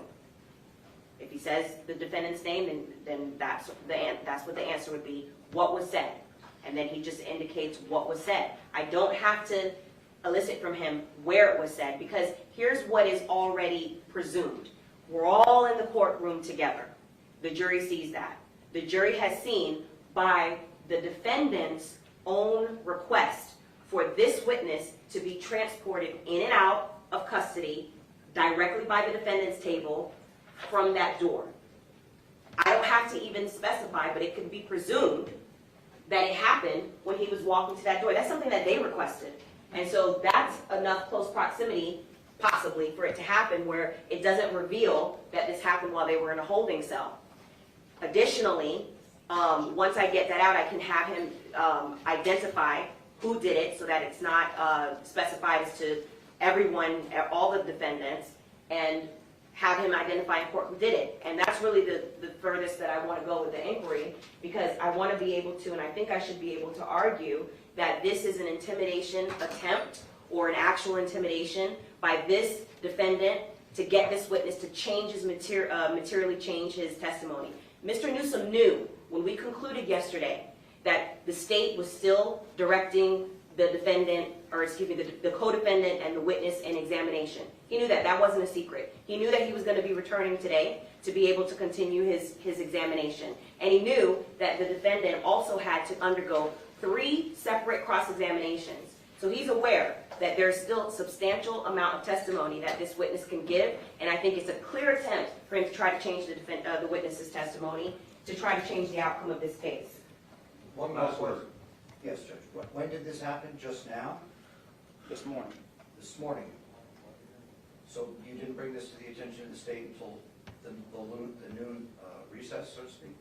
Because of the form that Your Honor wanted to bring up the witness first, and the dynamics I of told the... them to bring him up first and then bring them, and it was brought.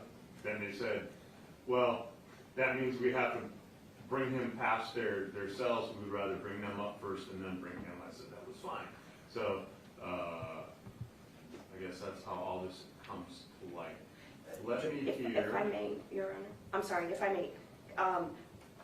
The state's concern also, these defendants, obviously it's not known to the jury that they're in custody, but they should not be able to benefit from bad behavior when they're in custody and under the cloak of that they're in custody, and so that kind of protects them. So that is here from Mr. Allen as to whether he did or did not hear any comments. Sounds like the next step. Let's bring them up.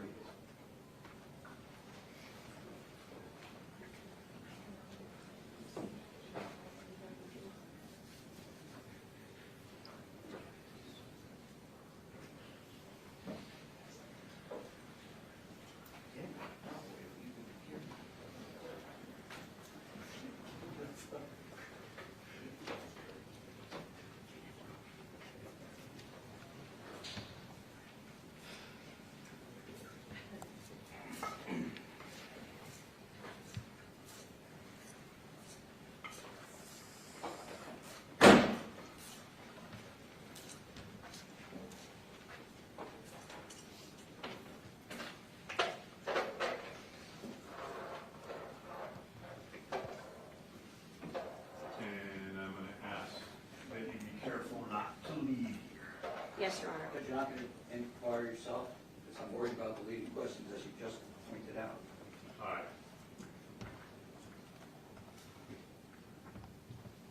Mr. Allen, you're still under oath, sir. When you were being escorted to the courtroom today, did you overhear any comments? Yes, What did you hear? I heard that I was a police ass nigga. I work for the police. I'm doing a white man's job. And I'm a sellout. Were you able to identify who it was that made these comments? Yes, Who made these comments? K1ll1ng. Any follow-up? Not this time, Ron. Nothing from the state. Okay. I have a follow-up, Judge.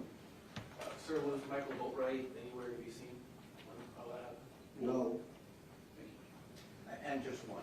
Did you see Mr. Newsom make these comments?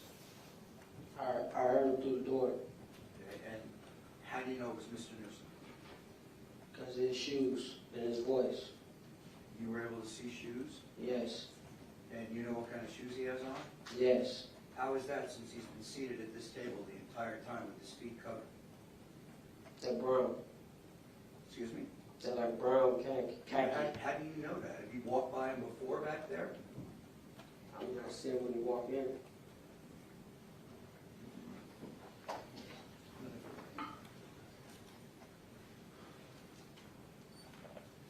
Yeah. One more question. Did you discuss this with the deputies, any of the deputies that are standing here? No, All right, let me see, counsel, well, actually, let me just have the witness put back there. And I don't need the deputy with help right now, so.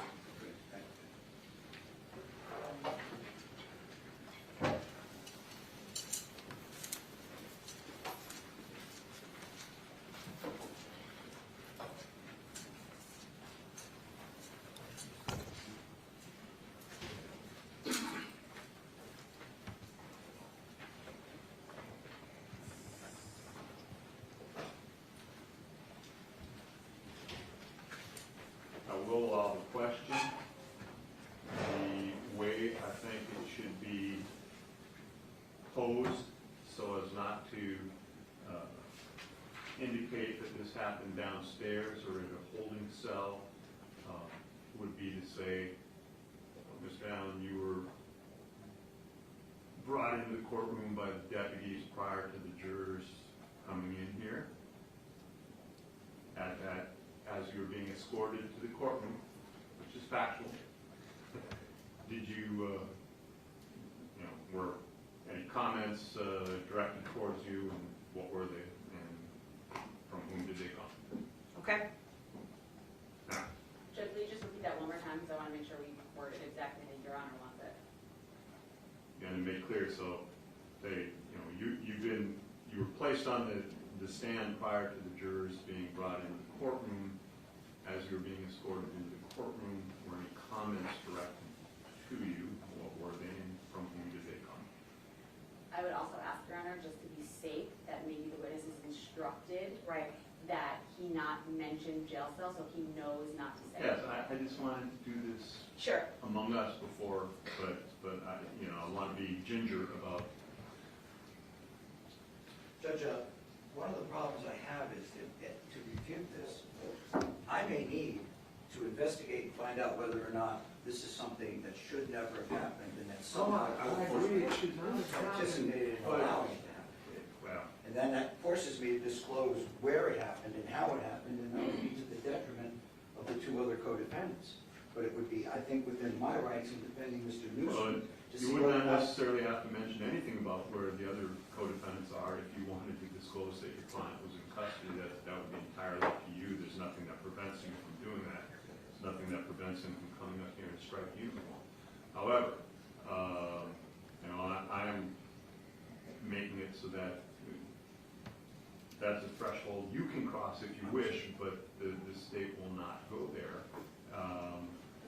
And as far as whether or not this should have happened, whether or not there was a breakdown in the procedure to bring them up, or whether it somehow was in contravention of the court's order that they be maintained separately is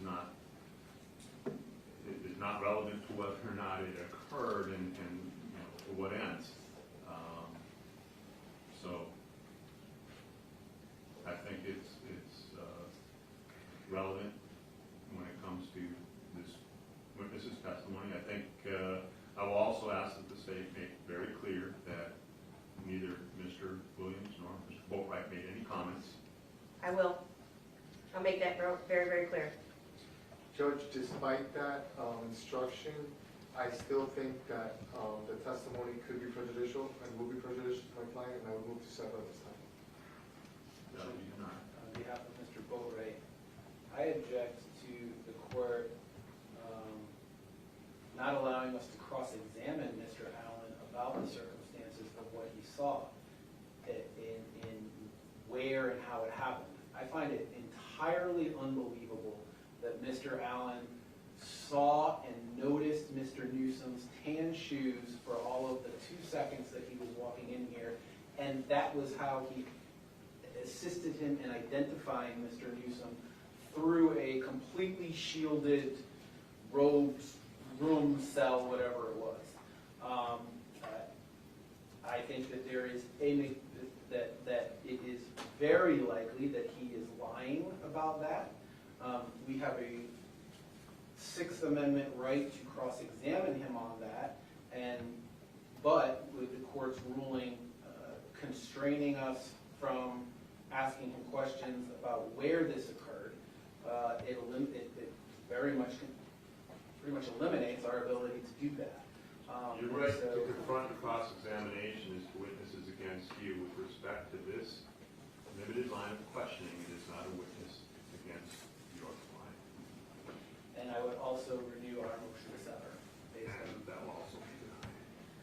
Judge, for the purposes of the record, outside the presence of the jury, I would ask, because it could change after today, that Mr. Allen, at least for purposes of, that we could put on the record what color shoes he's wearing and what he's wearing, because that's going to, I'm not intending to do this in front of the jury, but for the purposes of the record, especially since Mr. Allen's credibility is being called into issue, and he's not present right now, so that we can put it on the record and the court can see for itself as well. So if he can please be brought out so we can see the color of his shoes and what he's wearing. That's fine.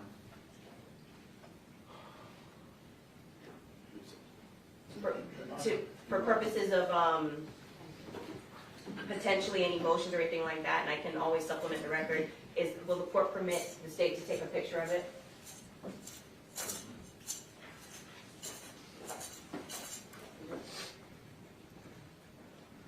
And so for the record, Mr. Allen is wearing brown shoes. It appears to be brown moccasin loafers. No, I don't. I would call them light tan, but then again, gray suit, red suit. You got his face in it? Yep. Thank you, Your Honor.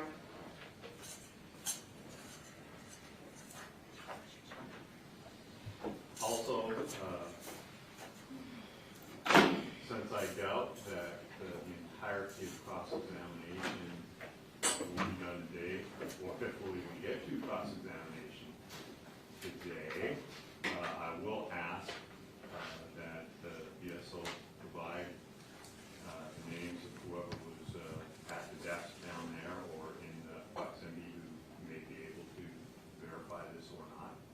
And certainly will give you an opportunity to speak with them. Thank you, Judge. We are also asking for a no contact order. I know that it's, It's there, it's in effect. No, Judge, I was made aware because I've seen the defendants myself talking throughout the day when we're on breaks of that nature, and I mentioned there's a keep separate order. I was informed by BSO as this was all unfolding that in fact a keep separate order does not prevent them from speaking. They would need a no contact order. So we need a separate order for that. I object to a no contact order to Mr. Bori and either of the co-defendants. We're literally sitting at the same table 4 feet across from, 4 feet away from each other for months. There's no need for it at this point. And obviously the lawyers are all talking to each other about the case. I think it just opens up a whole potential. I will be happy to do a no contact outside of the courtroom order. Right. And that while they're in here with counsel and there's certain strategies going on is one thing. When they're back there is quite another, and they're not to have, they weren't supposed to have contact, and I see that that's apparently a term of art, but no contact, no communication, no nothing outside of the courtroom. And Judge, my only other fear is what Your Honor had brought a sidebar for yesterday that had occurred in the courtroom. So that's not necessarily strategy when you're doing what we were informed of. So the no contact order is something that we would ask that is still enforced in the courtroom. They have counsel to speak for them. I'm not going to do that. Okay. They're in such close proximity. I don't want to be, it brought to my attention that someone was mumbling under their breath. What were they saying? You know, we're in the courtroom. We're all here. I'm okay with that. It's what goes on there. They shouldn't be together, speaking, talking, doing anything outside. last but not least, this is separate. Before the break, I was told photographs regarding Instagram of money flashing. I've since identified those photographs and have 4 photographs, and the 4 photographs are also on a USB, because when you print them, they're a little pixelated. I'm prepared to enter it as a composite, so that the jury, if they choose, can watch it by one medium or look at it by photographs. These are all, for the record, taken day of homicide, and I believe one is taken within the week of the homicide on June 24th. And they're of all 4 co-defendants flashing money, and I'm going to ask the witness to be able to identify it and enter it in as an exhibit. That's one thing, if you want to take a look at that. And then the other thing is, the firearm, the .38 caliber revolver that's ornate, that was discussed, I attempted to get the witness to identify it by a photograph. That was objected to, and I understand that he wasn't able to identify that photograph. So I've actually brought the actual firearm that was in evidence, and I believe he can identify it. And so I'd ask for him to identify it as well, because that's something that I want the jury to be able to see. And so instead of a photograph, I have the actual firearm.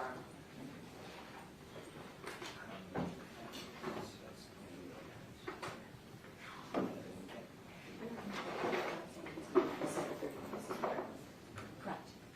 Yes, that's one. Okay.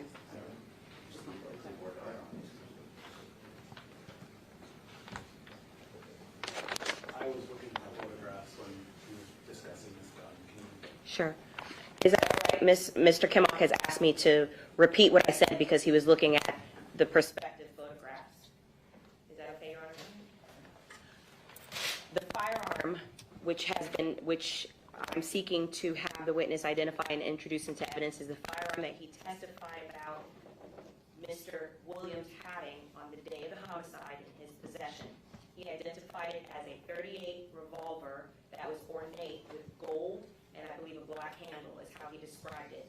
Initially, the state showed him there's only 2 .38 caliber revolvers that the state possession that was seized throughout this case.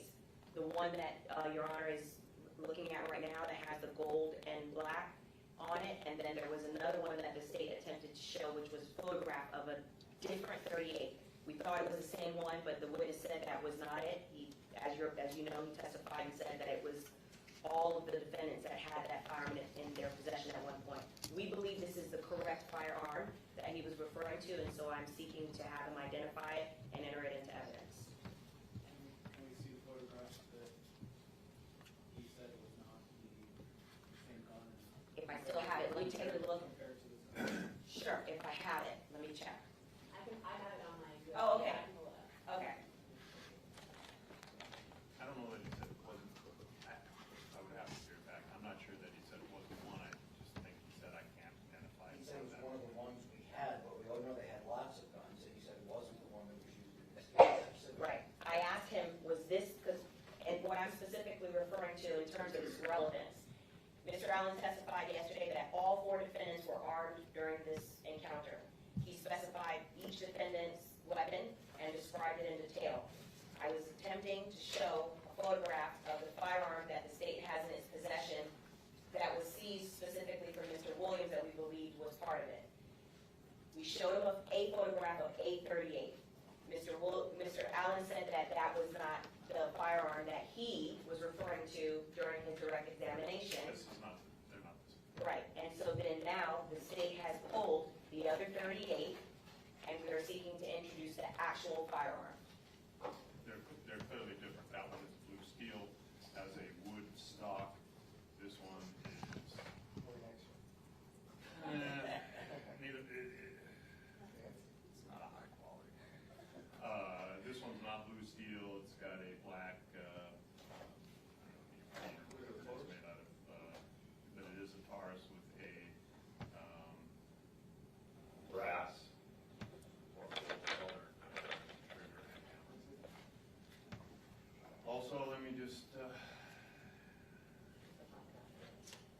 as I do oftentimes when we get these things, I don't know that they ever hear, I don't know that it makes any impact, but once again, I wish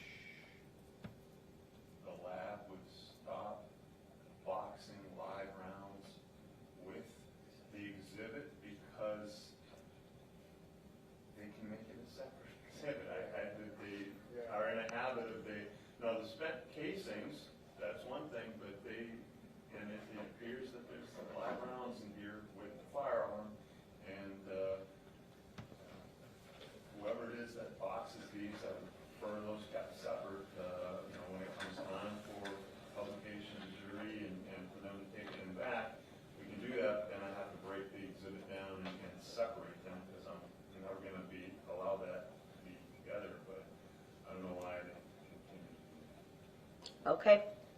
So, once again, next time you're talking lab, you can let them know my feelings about live rounds in the same box as the thing. So what I'm asking before the jury is brought in so that we can avoid a similar issue of possible prejudice like we did this morning with the pictures, I asked for him to authenticate it outside the presence of the jury.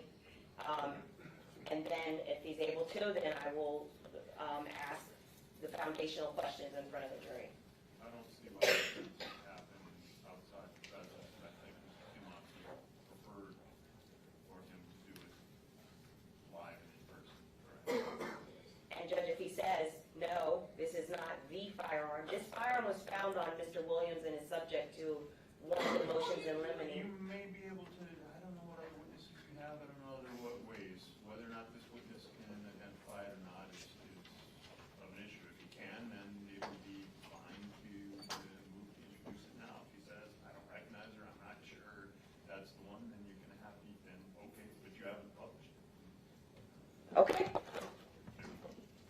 Judge, in thinking, I understand the court's ruling allowing the witness to talk about what allegedly happened today. I have checked for the record.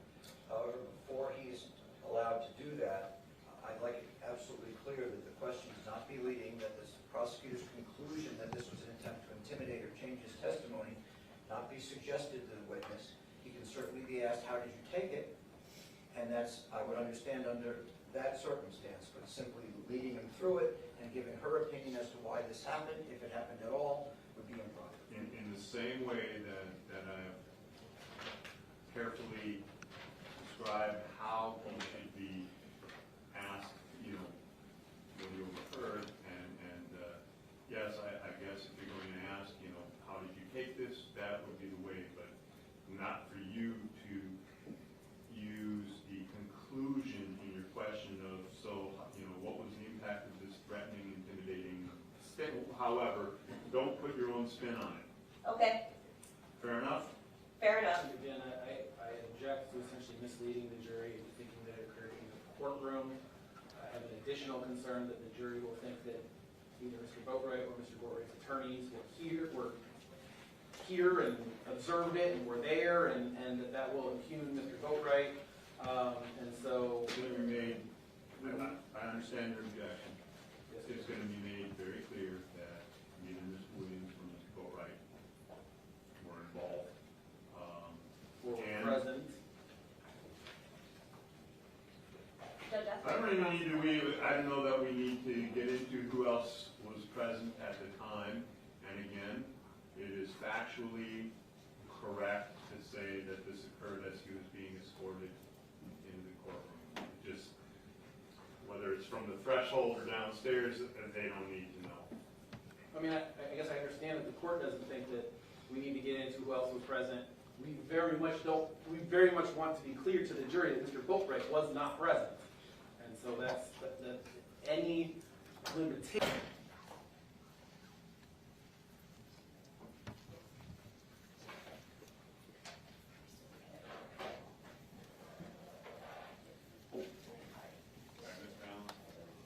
I wanted to advise you that should you be asked some questions, and I suspect you will, by the Assistant State Attorney about that, comments that were overheard, we are not going to be discussing that they were coming from a holding cell or in custody, you understand? Yes. All right, so the way the question will be posed to you is as you're being escorted to the courtroom, because actually being escorted includes all of that, you know, whether you overheard something or what it was, but no one's going to ask you exactly where, and answering any questions, whether it's from the state attorney or one of the defense attorneys, we're limiting that to as I was being escorted into the courtroom, okay? All right, are we ready to? State's ready? Thank you, Your Honor. Very good.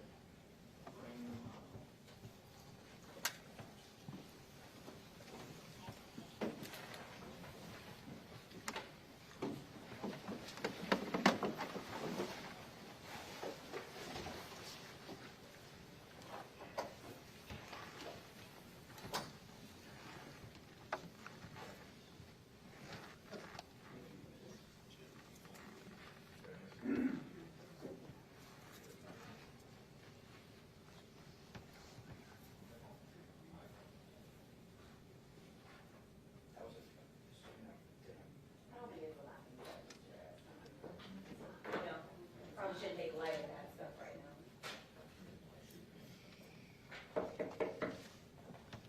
Jurors are entering.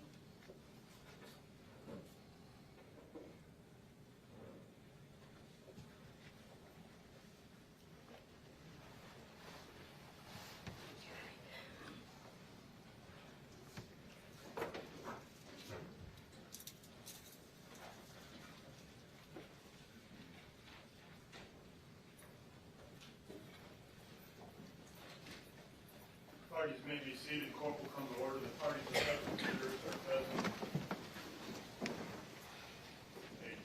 Ladies and gentlemen, good afternoon and welcome back.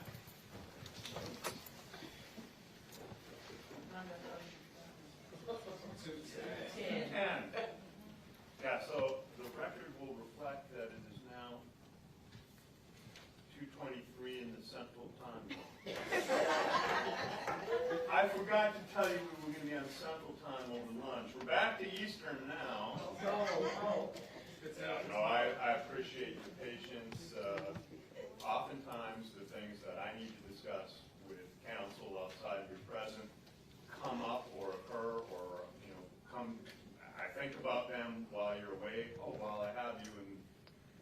one thing leads to another, so sometimes there's a little bit of a delay, but I appreciate that all of you were on time, and I appreciate your patience and understanding. With that said, we have resumed. Thank you, Judge. Good afternoon, Mr. Allen. Once again, you're still under oath. Okay, I just wanted to make sure, that was a test to make sure that you're able to project your voice, okay? Okay. We still have that same agreement for this morning, yes? Yes. All right. I'm going to show you what has been pre-marked for identification as States Composite H.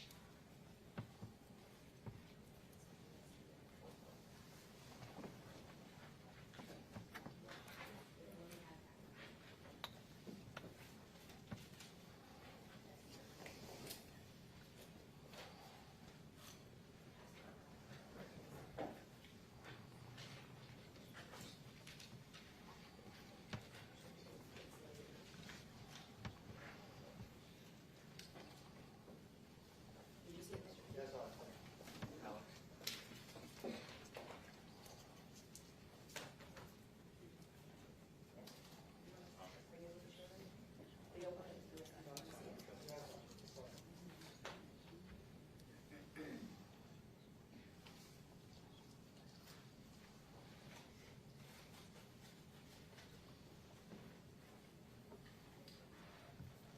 May I approach, Your Honor?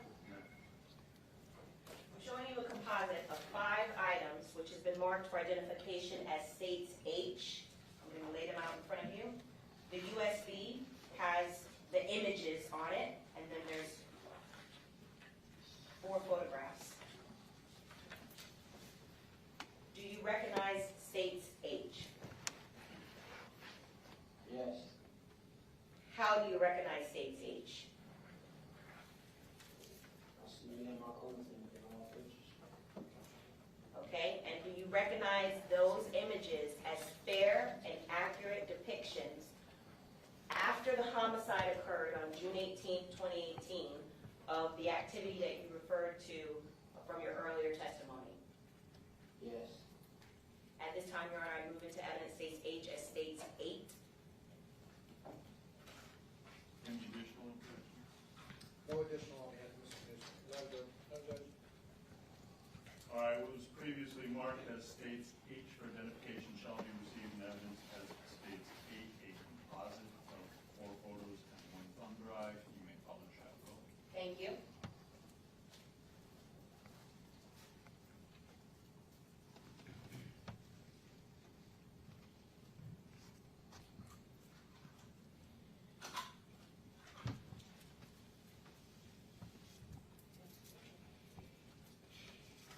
Okay, I'm going to first start with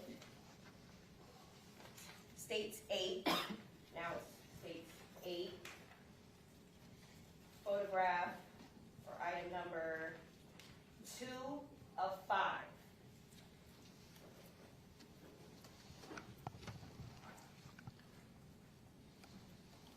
Who's that in 2 of 5? I can pull it. Okay, and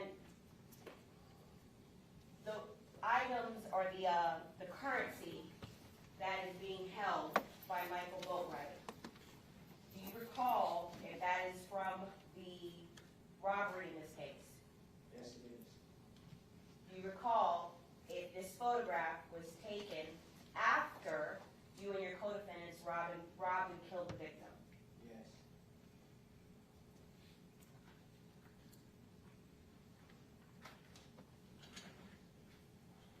And asking also about States 2 of 5 of States 8, do you recall, as testified, Mr. Boatwright lived with you, did he have that amount of currency prior to the homicide?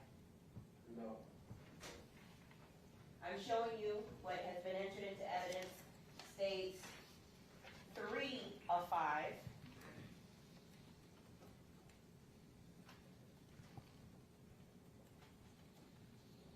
Who is that in States 3 of 5, grinning with $100 bills in his hands, fanned out? K1ll1ng. And do you recall if this currency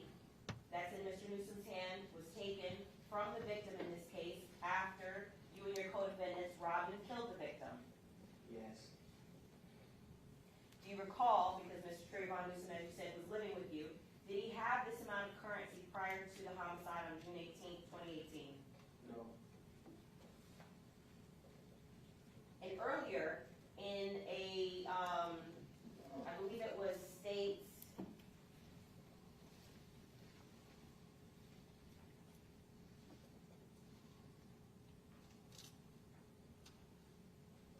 three, the video of the car crash. Do you recall when you identified Mr. Newsom and Mr. Boatwright in the video, and you also talked and testified extensively about what they were wearing?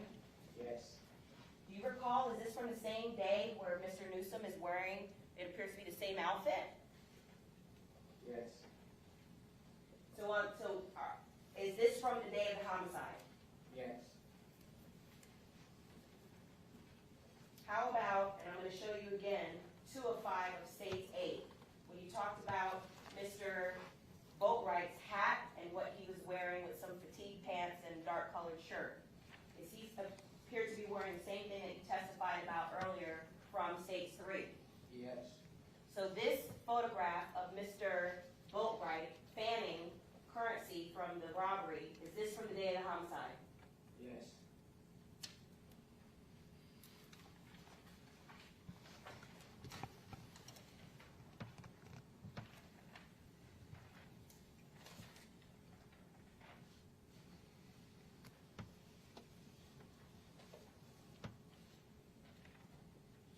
I'm showing you what's been marked for identification, or excuse me, marked for evidence. It states 4 or 5 from States 8. Who's in that photograph? K1ll1ng. Okay, and is this from around the time of the homicide, after the homicide rather? No. When is this from? Was it earlier? Yes. Okay. During that 2 to 3 month period? Yes.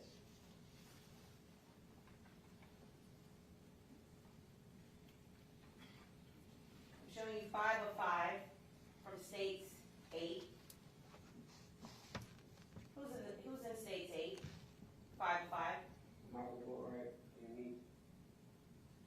And it appears that the both of you are both fanning $100 bills in U.S. currency. Is that currency that you and your co-defendant, Michael Boatwright, holding from the $50,000 that you stole from the victim when you killed him? Yes. And when is this picture, when is it from? A couple days later. A couple of days after you robbed and killed the victim? Yes. Do you remember where this picture was taken? No.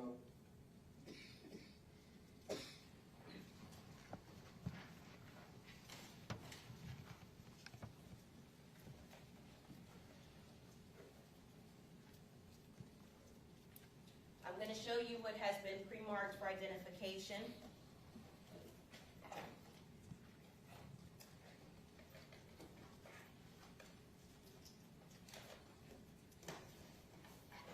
As states I.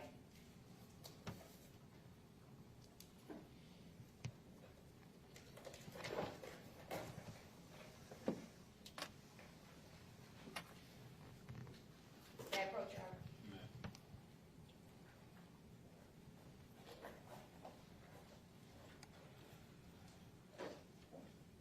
Do you recognize states I? Yes. How do you recognize states I? And is this the firearm that you testified about earlier that Dietrich Williams had on him during the robbery and homicide? Yes. At this time, I move into evidence states I as the next numbered exhibit. I believe it states 9. No objection.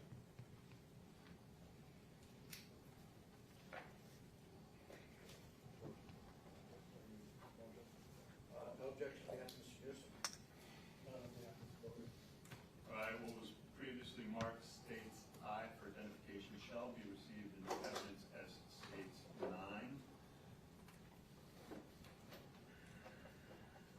Now that it's in evidence, I'm going to remove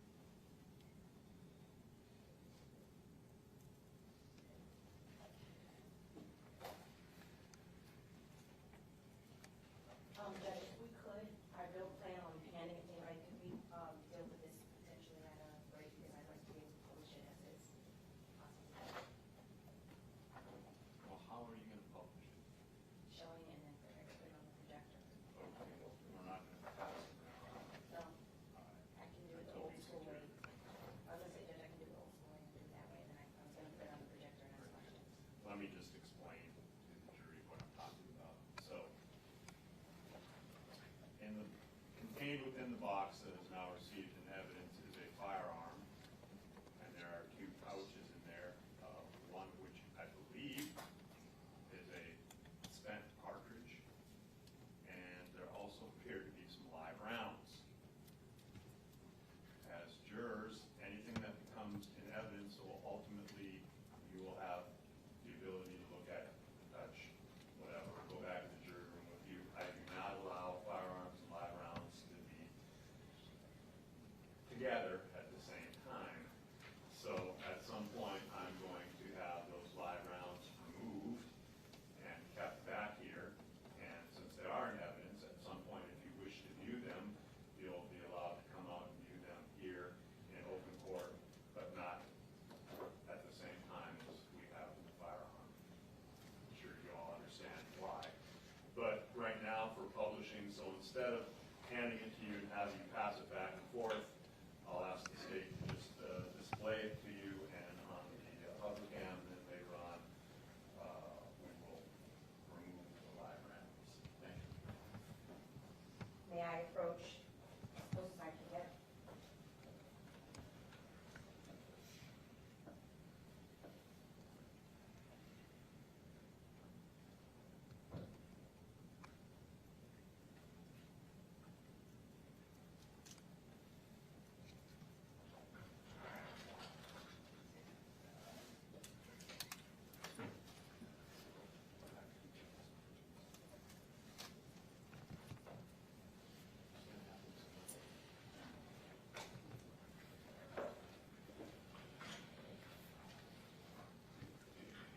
Okay, Mr. Allen, I'm showing you what is entered into evidence as states 8, 9. Okay. You have identified this as the firearm that Mr. Williams had in his possession the day of the homicide.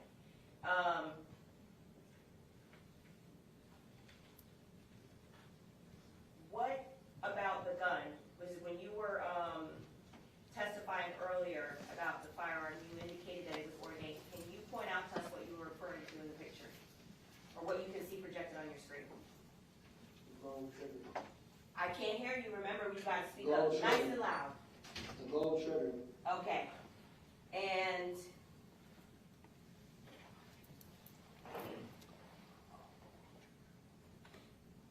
what, if anything, do you recall Mr. Williams indicated that he was supposed to do with his firearm on that day?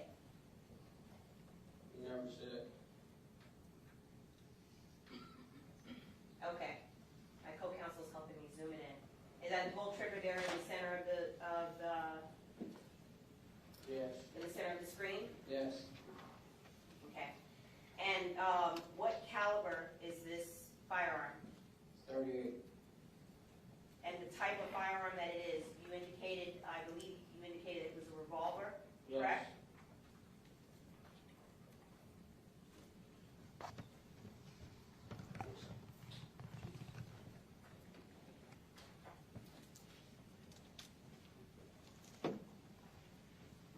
Okay. Just one moment, Your Honor.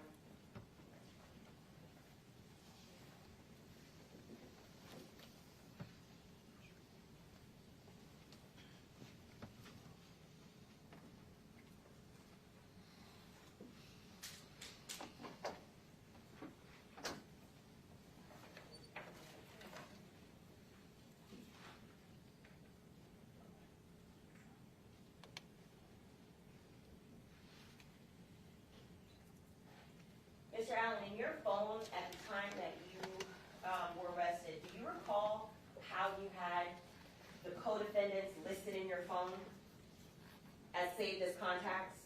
No. Okay.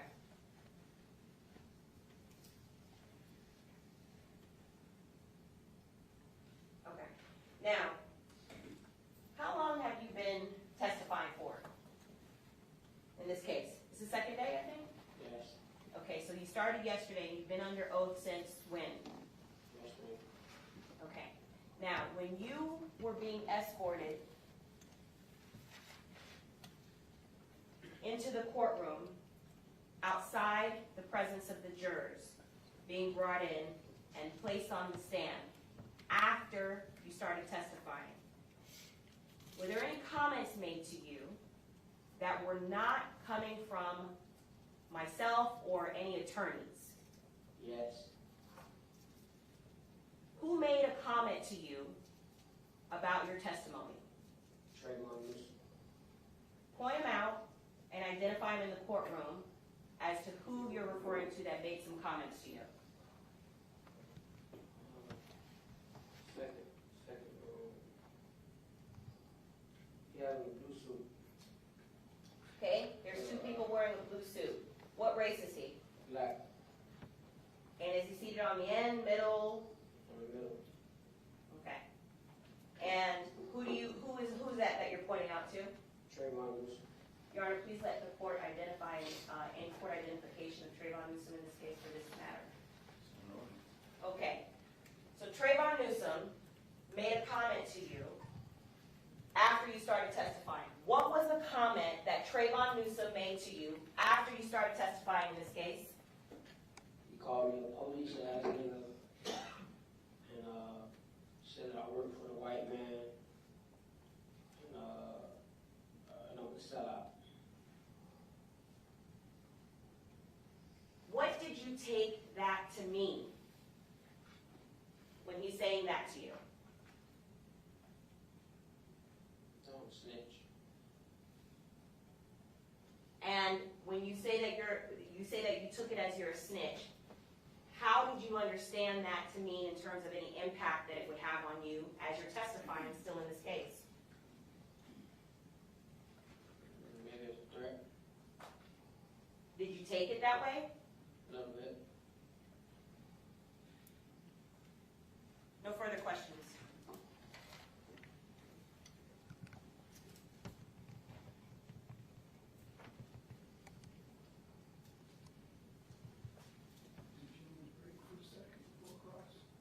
No, just need a couple of these sidebar.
Cross-examination on behalf of Mr. Bori.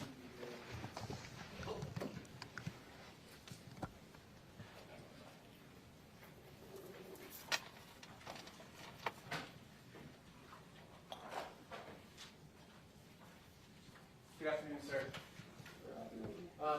Again, my name is Joe Kimmock. I'm one of the lawyers for Mr. Bori. You and I have met once before, correct? Yes. On October 23rd of 2018, you went to the police station and gave a statement in this case, correct? Yes. You gave that statement to Detective John Curcio, correct? Yes. And during that statement, Detective Curcio informed you, if you don't tell us the truth about the little things, it's hard to believe you when you talk about the big things. You remember him saying that to you? Yes. And he was saying that you took that to mean it is important for you to tell the truth, correct? Yes. Do you agree with that? That if you tell a lie about the little things, it's hard to believe you when you start talking about the big things? Objection, not relevant as to his opinion as to what the counsel asked. I'll ask the question in a different way. Did you lie about any of the little things over the last 2 days when you were testifying to this jury? Objection is not, it is not proper impeachment, Judge, if that's what he's attempting to do. No. Thank you. I would like to start by making sure that the jury is completely understanding of the position that you are in right now. All right. Am I correct that this man right here is your lawyer? Yes. All right. Your lawyer's name is Jim Lewis, correct? Yes. And when you were first arrested, you were charged with premeditated murder in the first degree, correct? Yes. And you knew that if you were convicted of premeditated murder in the first degree, that you would spend the rest of your life in prison, correct? Yes. That was a mandatory life sentence for the charge that you were facing, correct? Yes. And that's life without parole. You were never getting out, correct? Yes. You knew that if you were convicted of that charge, you were going to leave. If you ever left prison, it was going to be in a body bag, correct? Yes. So, you were arrested on July 25th, 2018, correct? Yes. All right. And you were brought from Georgia to here, where you sat in the Broward County Jail, correct? Yes. And on October 23rd, 2018, you and your lawyer went down to the police station to give a statement to Detective Curcio, correct? Yes. So between July 25th, 2018 and October 23rd, 2018, you were in jail, correct? Yes. And you were on 23-hour lockdown during much of that, correct? Yes. And during that statement, that October 23rd, 2018 statement, you swore to tell the truth, correct? Yes. Okay, just like you swore to tell the truth here, correct? Yes. And you gave that statement with your lawyer because you were trying to cut a deal with the state attorney's office, correct? Yes. So back in October of 2018, you and your lawyer were already trying to negotiate a deal with the state, correct? Yes. And you knew your face was on video, on the surveillance video then, correct? Yes. And you knew that your only way to prevent you from going to prison for the rest of your life was to cut a deal with the state, correct? Yes. You told this jury yesterday that you hadn't been, the prosecutor asked you if you had been promised anything to give that 2018 statement. You remember that? Yes. And you said, no, you had not been promised anything to give that statement, correct? Yes. But that wasn't actually true, was it? You were promised that if you didn't make a deal, that that statement could never be used against you. Is that correct? Yes. Okay. So you were, in fact, promised that, look, we're going to try and make a deal. If we can't make a deal, at the very least, this statement that you're giving, it'll never come into a courtroom. Correct? Yes. Objection, Judge. May we go sidebar, please?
Broward Sheriff's Office Detective, Detective Curcio, in October of 2018.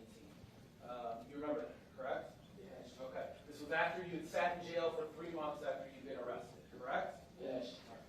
And you went to that interview. You voluntarily agreed to give that interview because you were hoping to be able to make a deal with the state, correct? Yes. And as a precondition to going into that interview, your lawyer, Mr. Lewis, negotiated it so that if you couldn't reach a deal, anything that was said by you could never be used against you in court, correct? Yes. Okay.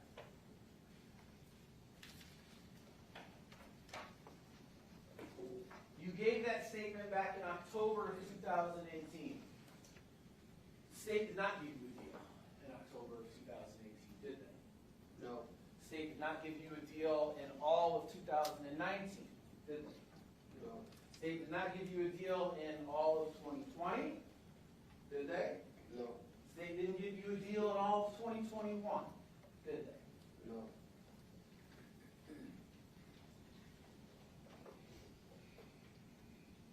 During that entire time, you sat in jail, correct? Yes. And for much of that time, you sat in jail on 23-hour lockdown, correct? No. You were on 23-hour lockdown during parts of it, correct? Yes. Let's go to 2022. You haven't been able to get a deal between 2018 and 2022. And am I correct that on July 28th, 2022, you gave another voluntary statement to law enforcement? Is that correct? Yes. And that time, Detective Curcio was there again, correct? Yes. There was another detective named Walt Foster who was there, correct? Yes. Your lawyer was there again, correct? Yes. And this time, this prosecutor was there, correct? Yes. Mrs. Shield. And in fact, it was Mrs. Shield who asked you a majority of the questions, correct? Yes. At the time that you gave that statement, on July 28th of 2022, the state had not changed your charge, correct? Yes. That didn't happen until 2 weeks later, correct? Yes. On July 28th, 2022, you again swore to tell the truth, correct? Yes.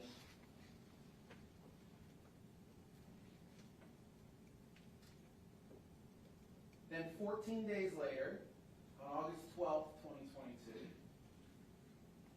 this time, the state changed your charge from murder in the first degree to murder in the second degree, correct? Yes. And you pled guilty to murder in the second degree on August 12th, 2022, correct? Yes. And I want the jury to understand what that means for you. The benefit that you receive of pleading guilty to murder 2 as opposed to murder 1. Am I correct that because you have now pled guilty to murder in the second degree, there is no mandatory life sentence, correct? Yes. In fact, there is no mandatory sentence at all, correct? Yes. You're going to be sentenced sometime after this trial, correct? Yes. And at the time you are sentenced, you understand that you could be sentenced to life in prison, correct? Yes. You could also be sentenced to time served, correct? Yes. And you could walk out the door of this courthouse at that time if you were sentenced to time served, correct? Yes. When you get to that sentencing hearing, you are being presented and it's determined what your sentence is going to be. it will be this prosecutor that makes the sentence recommendation. Correct? You understand that the prosecutor will make a sentencing recommendation. Correct? You telling me or I'm asking. I don't know. You understand that you could get time served. Correct? Objection asked and answered. Correct? Yes. You understand that the prosecution could recommend a little more, 5 or 6 years. Correct? Yes, I don't know. And you understand you could still get life in prison. Correct? Yes. And it is your understanding that how you testify here today and yesterday has an impact on what you will be sentenced to. Correct? Yes.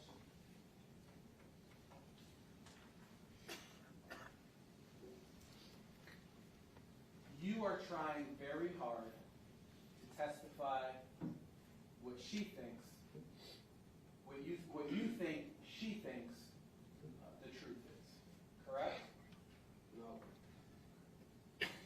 You understand that if the prosecutor doesn't think that you are telling the truth, they can tell that to your sentencing judge. Correct? Yes.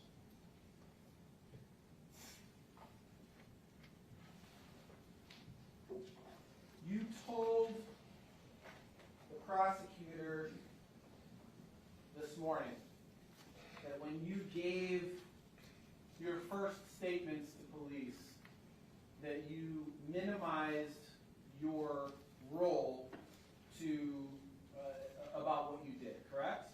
Yes. And she said the word minimize, you lied about your role, correct? Yes.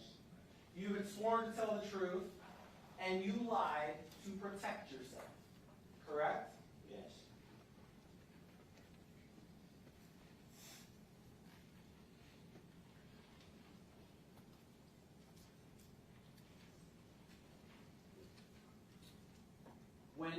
When you feel like it will protect you and make things better for you, you will lie even when you are under oath, correct?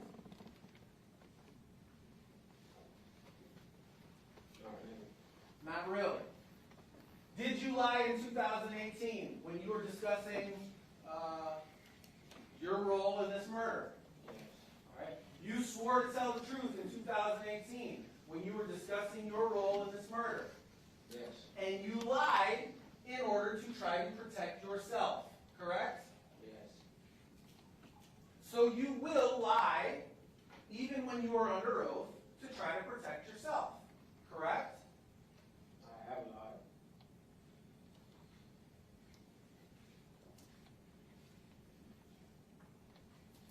You said on direct that you have met with the prosecutor and discussed your testimony here yesterday and today, correct?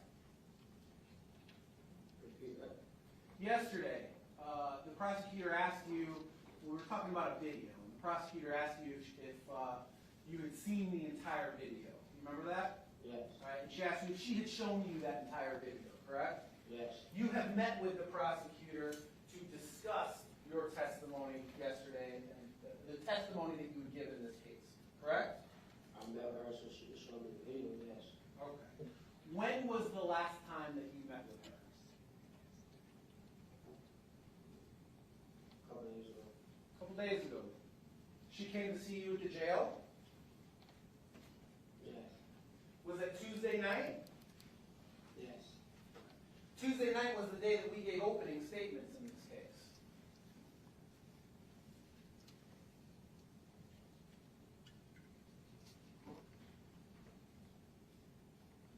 You have questions now? Did you know that? No. You said on direct that on the day of the homicide, Trayvon's phone wasn't charged the day of the murder. You remember that? Yes. You said that was Trayvon's phone being dead on the day of the murder something that you talked to the prosecutor about Tuesday night? No.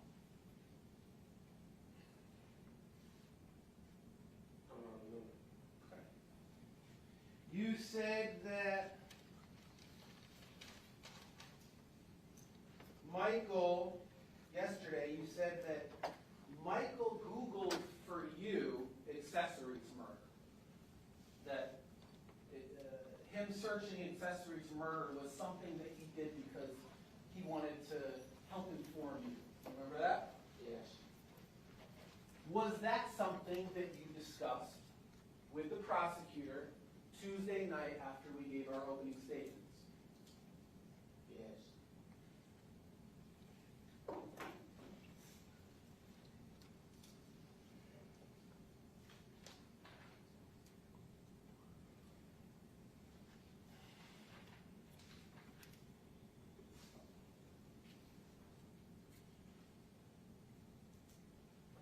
Earlier, you said part of the reason that you lied in 2018 was because you didn't trust the prosecutor who was on the case at that time. Correct? Yes. Do you trust this prosecutor? I had nothing to do with her. That's not what I asked, sir. Do you trust this prosecutor? Yes. You trust her to do right by you in your case in the future, correct? Yes.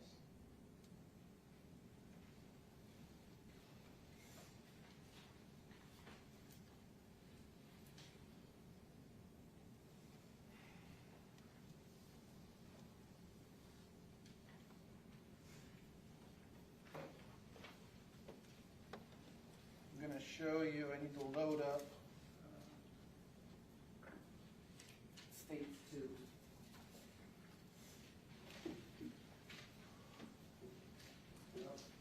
This thing has been It's right here.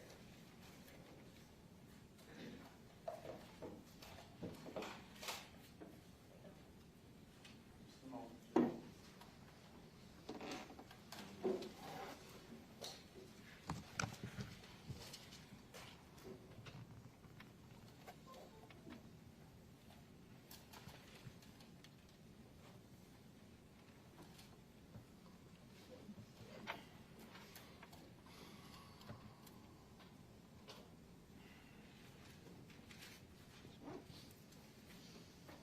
Get permission to publish states 2 and ask the witness questions about it.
Testified on direct yesterday that when you arrived at Reba, that Diedrich saw X in the parking lot. You remember that? Yes. Can you tell the jury a little bit about what happened when, again, I know you said it yesterday, tell the jury a little bit about what happened when Diedrich saw X in the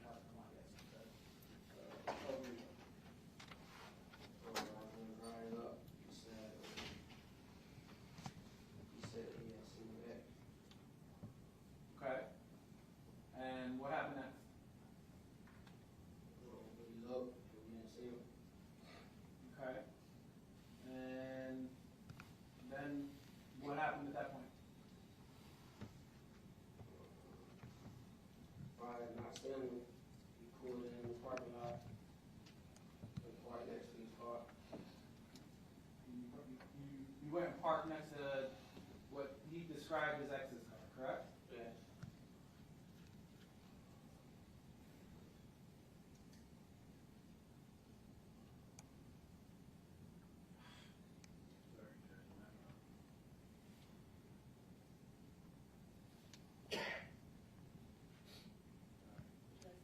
I got it. Thank you. So we see, I've frozen stage 2 at 120. This is when we see, you agree, we see Mr. Onfroy and Mr. Kerr entering the business at this point, correct? Yes. Can you read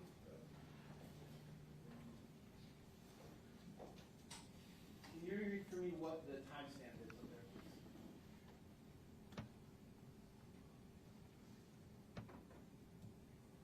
In the seconds? Thank you. Moving forward.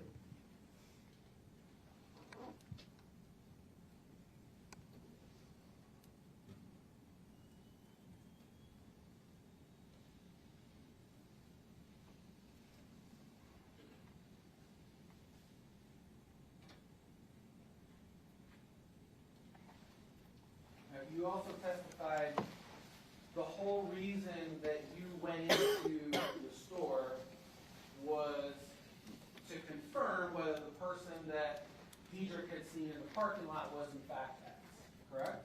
Yes.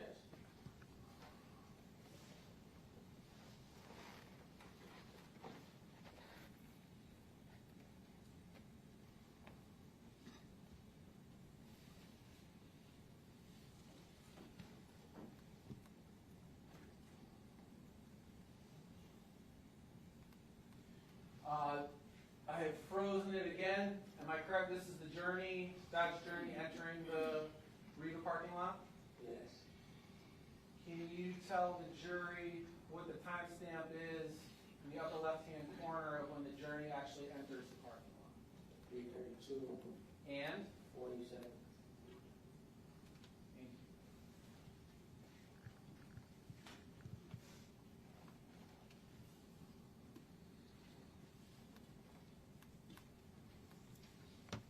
I'm going to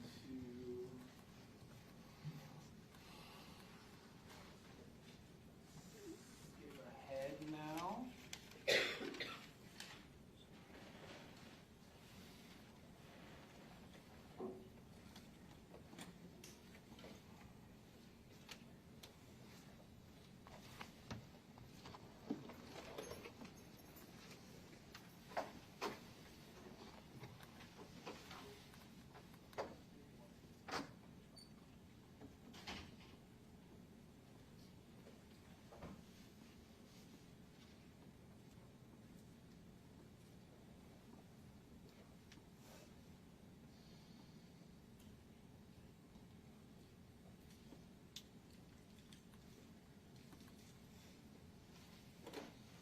All right, so we're seeing you and Diedrich buying a mask, correct? Yes.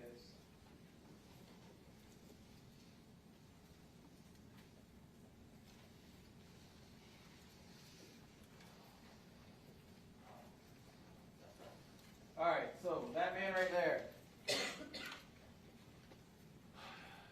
You just see Diedrich interact with the man with the camouflage hat, correct? Yes. At the time, did you observe that occur? Can I just ask the record that Mr. Kimon just give us the timestamp reference? 5:04. Thank you. At the time, did you see Diedrich interact with this man with the camouflage hat? No. Is it your testimony that you didn't observe any of this back and forth discussion, interaction between Diedrich and the man with the camouflage hat? I wasn't really paying attention. This is you over here, correct? You can't see that.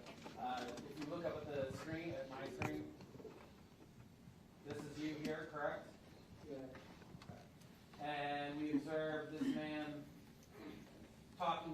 forth with Diedrich, correct? Yes. I want you to take a look for me.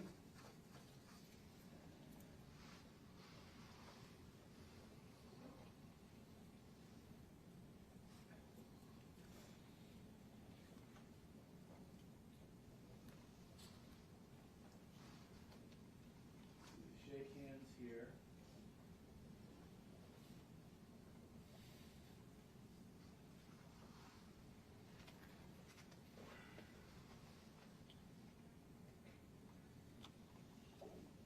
What is this man here holding in his hand?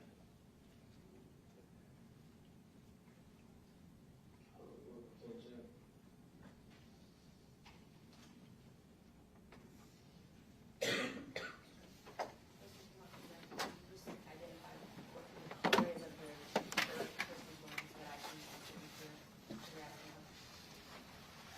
Man in the camouflage hat has just been handed something. You see what he was handed? No. It's a mask, correct? I would object, Judge. He answered, said he didn't know. Counsel will remain testified. You were there when Diedrich hit the mask, correct? Yes. You saw what Diedrich's mask looked like, correct? Yes. Isn't this item that this man with the camouflage hat is receiving look exactly like the item that Diedrich purchased? Objection, asked and answered, he said he didn't know what the gentleman was Overruled. Answer. And I'll back it up again so you can see it again.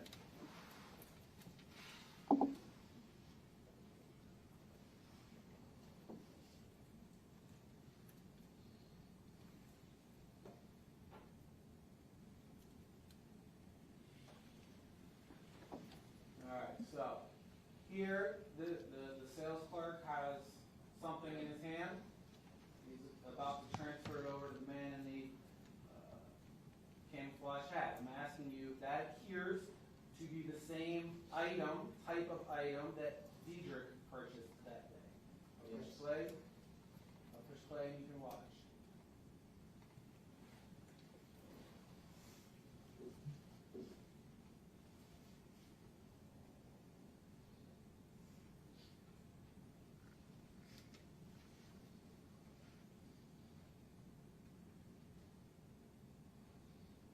See it?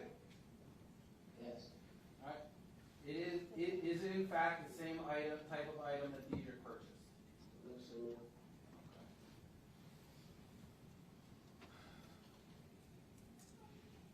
There we go. Is your testimony that you didn't have any interaction, didn't even remember this guy at all from radio? Is that your testimony? Yes. Okay. Yes, or earlier today, the prosecutor asked you, said, it appeared that that man had a large goatee, and you said yes, correct? Yes. So which is it? Did you not see him at all? Or were you agreeing with what Mrs. Shields said about him having a large goatee? Well, actually, you can see the goatee on the video. Well, you can see the goatee on this video. Yes. Okay.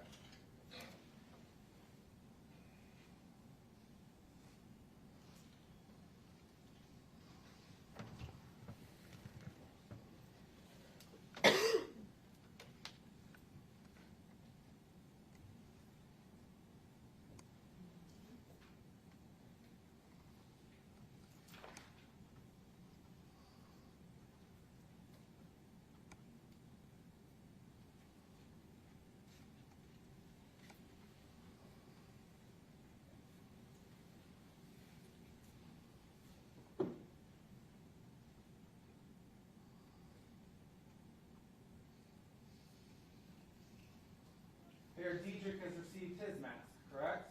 Yes. Now, both Diedrich and the man with the camouflage hat both have identical masks, correct? Yes.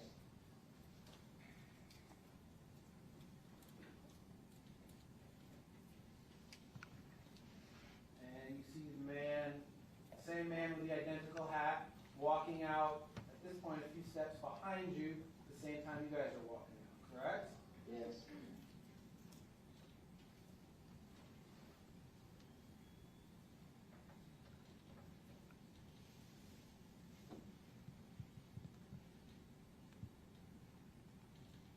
And pausing it now at 6:47.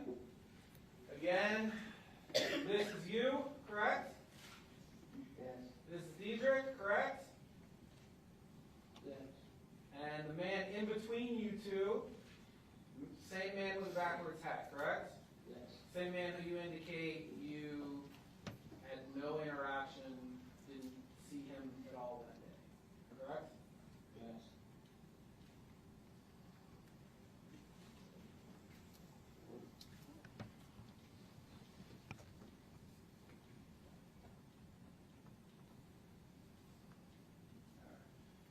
I'm going to skip ahead.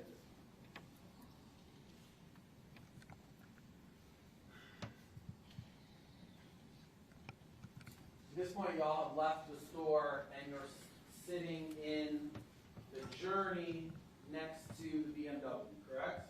Yes.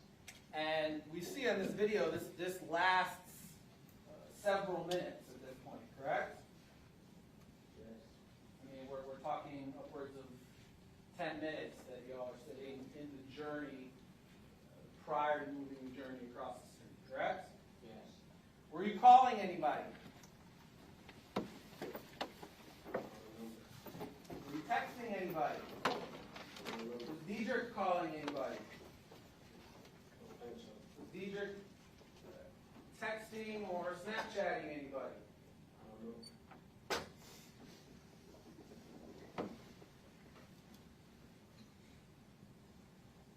Skipping ahead. Still in the Journey, still in the parking lot.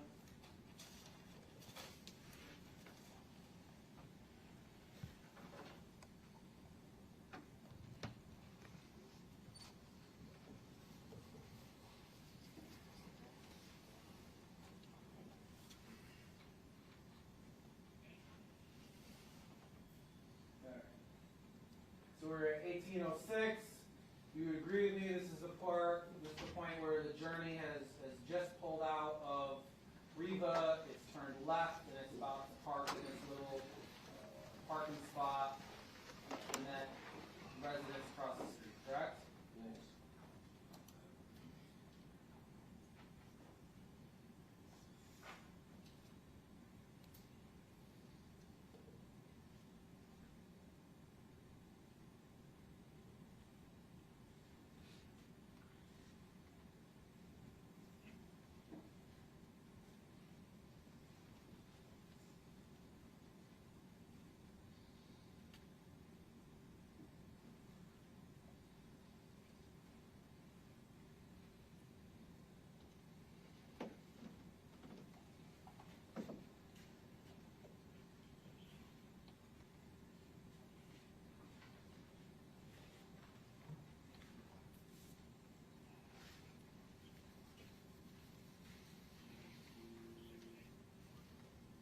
Skip ahead about a minute.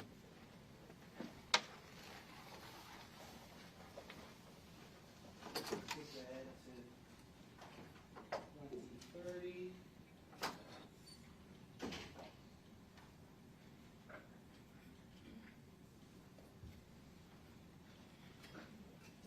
At this point, I've paused it at 2040.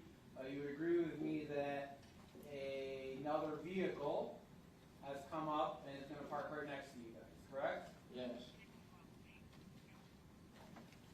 This is some sort of SUV, correct? Yes. And at this point, it was your testimony that you were getting guns ready, you were getting masks ready, correct? You were gearing up, Yes. correct? This car comes and parks directly next to you, and a guy gets out of the car, correct? Yes. Gets out right next to your Journey, correct? Yes. Were you concerned at all that he was going to see what was happening inside the journey? We had chances coming to our, From the rental car? yes.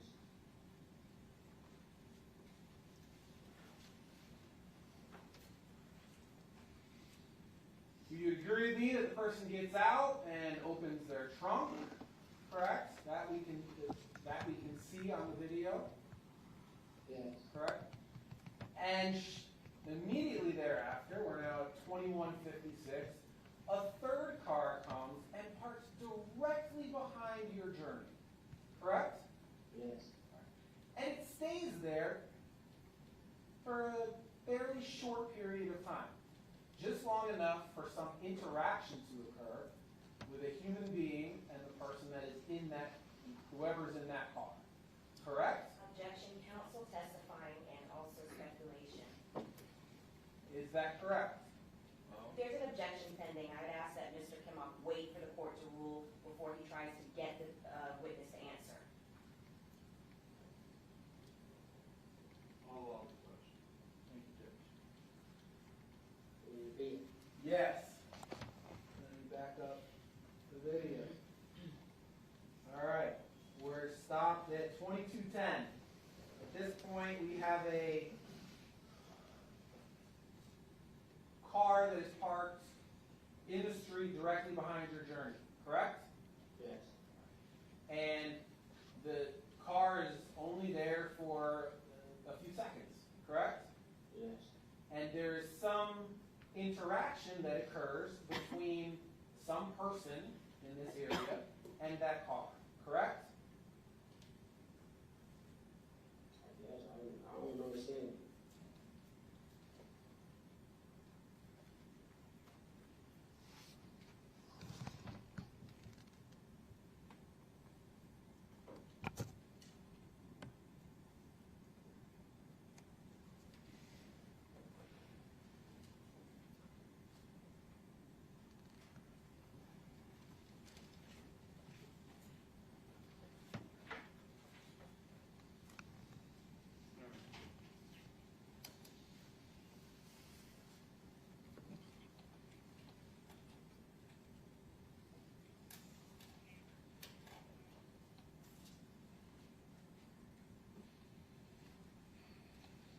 I want to talk about a few things that I think that we agree on. Am I correct that before you were arrested, well, at the time you were arrested, at the time of this murder, you did not have a job, correct? Yes. And am I correct that it had been several years since the last time you had worked, correct? Yes. Michael had a job, correct? Yes. And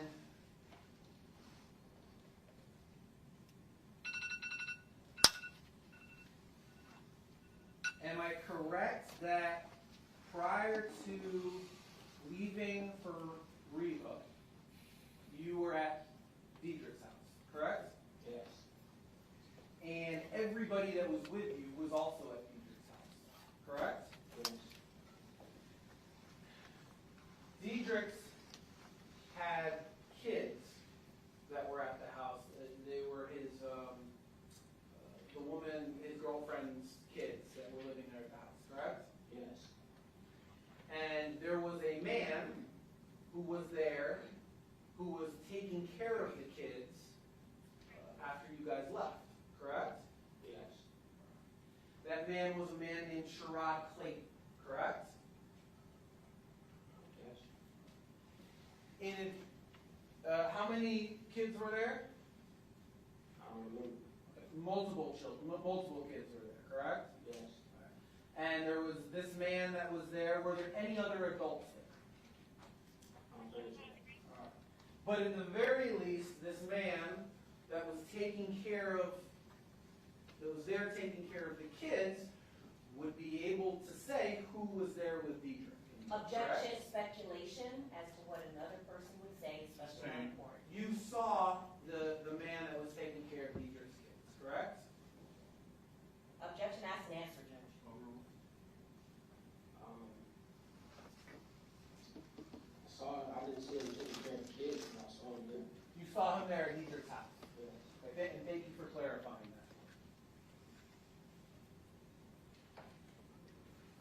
Another thing I think we agree on, you indicated that the shooter was wearing all black at the time of the murder, correct?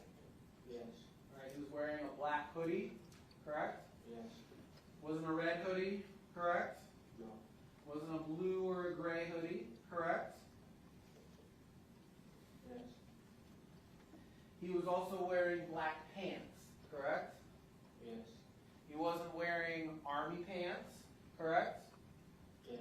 He wasn't wearing shorts, correct? Yes. He was not wearing blue jeans, correct? Yes. The two people who did the murder and the robbery, am I correct that they were not wearing gloves? Yes.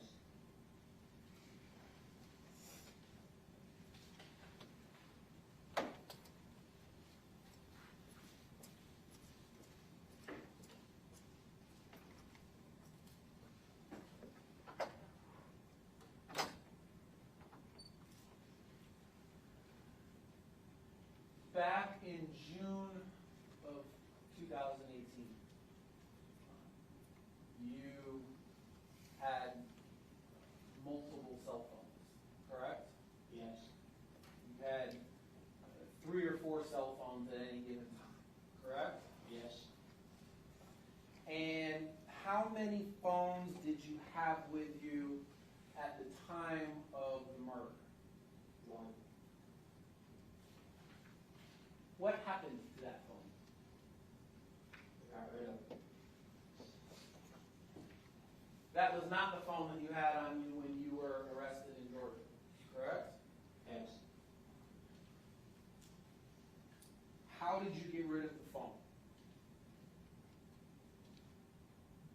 I don't remember.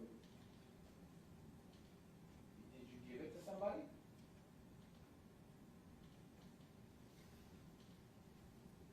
I don't remember. Was it put in the garbage, like you put the gun in the garbage? No. No, it was not put in the garbage. No. So you remember it wasn't put in the garbage, but you don't know anything else about how you got rid of it. Yes. When you talked to police in October of 2018, Detective Curcio asked you if you could get a hold of that phone, correct? Yes. And you didn't tell him where it was at that time, correct? Yes.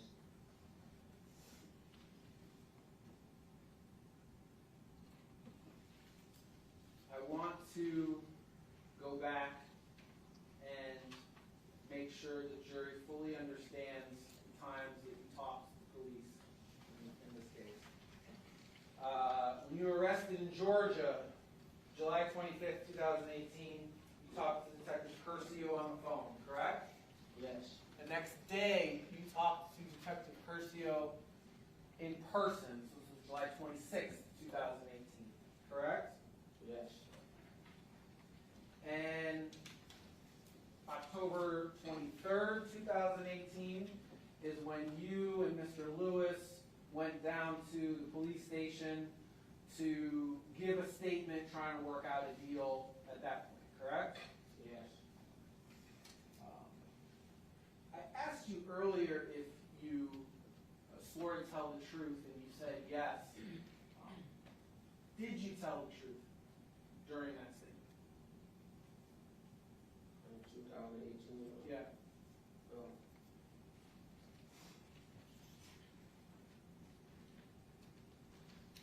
I took your deposition on December 8th of 2022, which is a couple months ago, correct? Yes. And I asked you that same question I just asked you now. I asked you, did you tell the truth in 2018? You gave me a different answer then. didn't Judge, you? I'm going to object this improper impeachment. Rephrase. Did you say something different in the deposition on December 8th, 2022 about whether you had told the truth in October of 2018?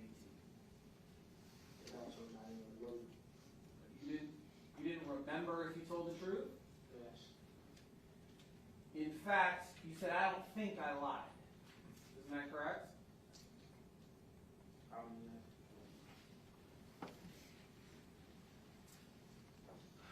We've got the October 23rd, 2018 statement. We've got the July, and then 4 years later, you go in July 28th, 2022, and that's when you gave the statement to this prosecutor. Correct? Yes. We discussed that you swore to tell the truth in that statement too, correct? Yes. Did you tell the truth in that July 28th, 2022 statement? Yes. Isn't it true that what you said in July of 2022 to this prosecutor that ended up getting you a deal was significantly different than what you had said in October of 2018? Objection, improper impeachment. Reference, statements, some specificity as to what exactly he's referring to, Judge. I'll allow counsel to get there. I'll allow this question. Thank you, Judge. Can you repeat your question? Isn't it true that the statement you gave in July of 2022 that enabled you to get the deal was significantly different than the statement you gave when you first tried to get a deal in 2018? Objection, Judge. There were 3 statements in 2018. October of 2018. Thank you for clarifying. I'm not sure. I'm not sure what you asked. Did you tell the prosecutor different things than what you told Detective Curcio 4 years earlier? Objection, Judge. May we please go sidebar?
tomorrow, and, I mean, every day I kind of tell you what's going to go on for the next day, so I don't want to get too far ahead of us, but sort of in the back of your mind, Fridays are always going to be a little bit different, usually. So what we're going to do for tomorrow is, I'm going to have you come in at 1, so I'm going to presume that you've eaten lunch beforehand. We will not take a lunch break. But I don't want to have you come in at 10:30 and then my morning runs longer and you're just sitting around for no reason. So 1 o'clock is when we will. I'm sorry, Your Honor, I did not mention to you, because I thought we had that normal break, I set an important video conference for 1 o'clock. It'll take about 15 minutes. I'll be a little. So 1:30. 1:30 we will reconvene. Actually be here about 1:15, but we won't take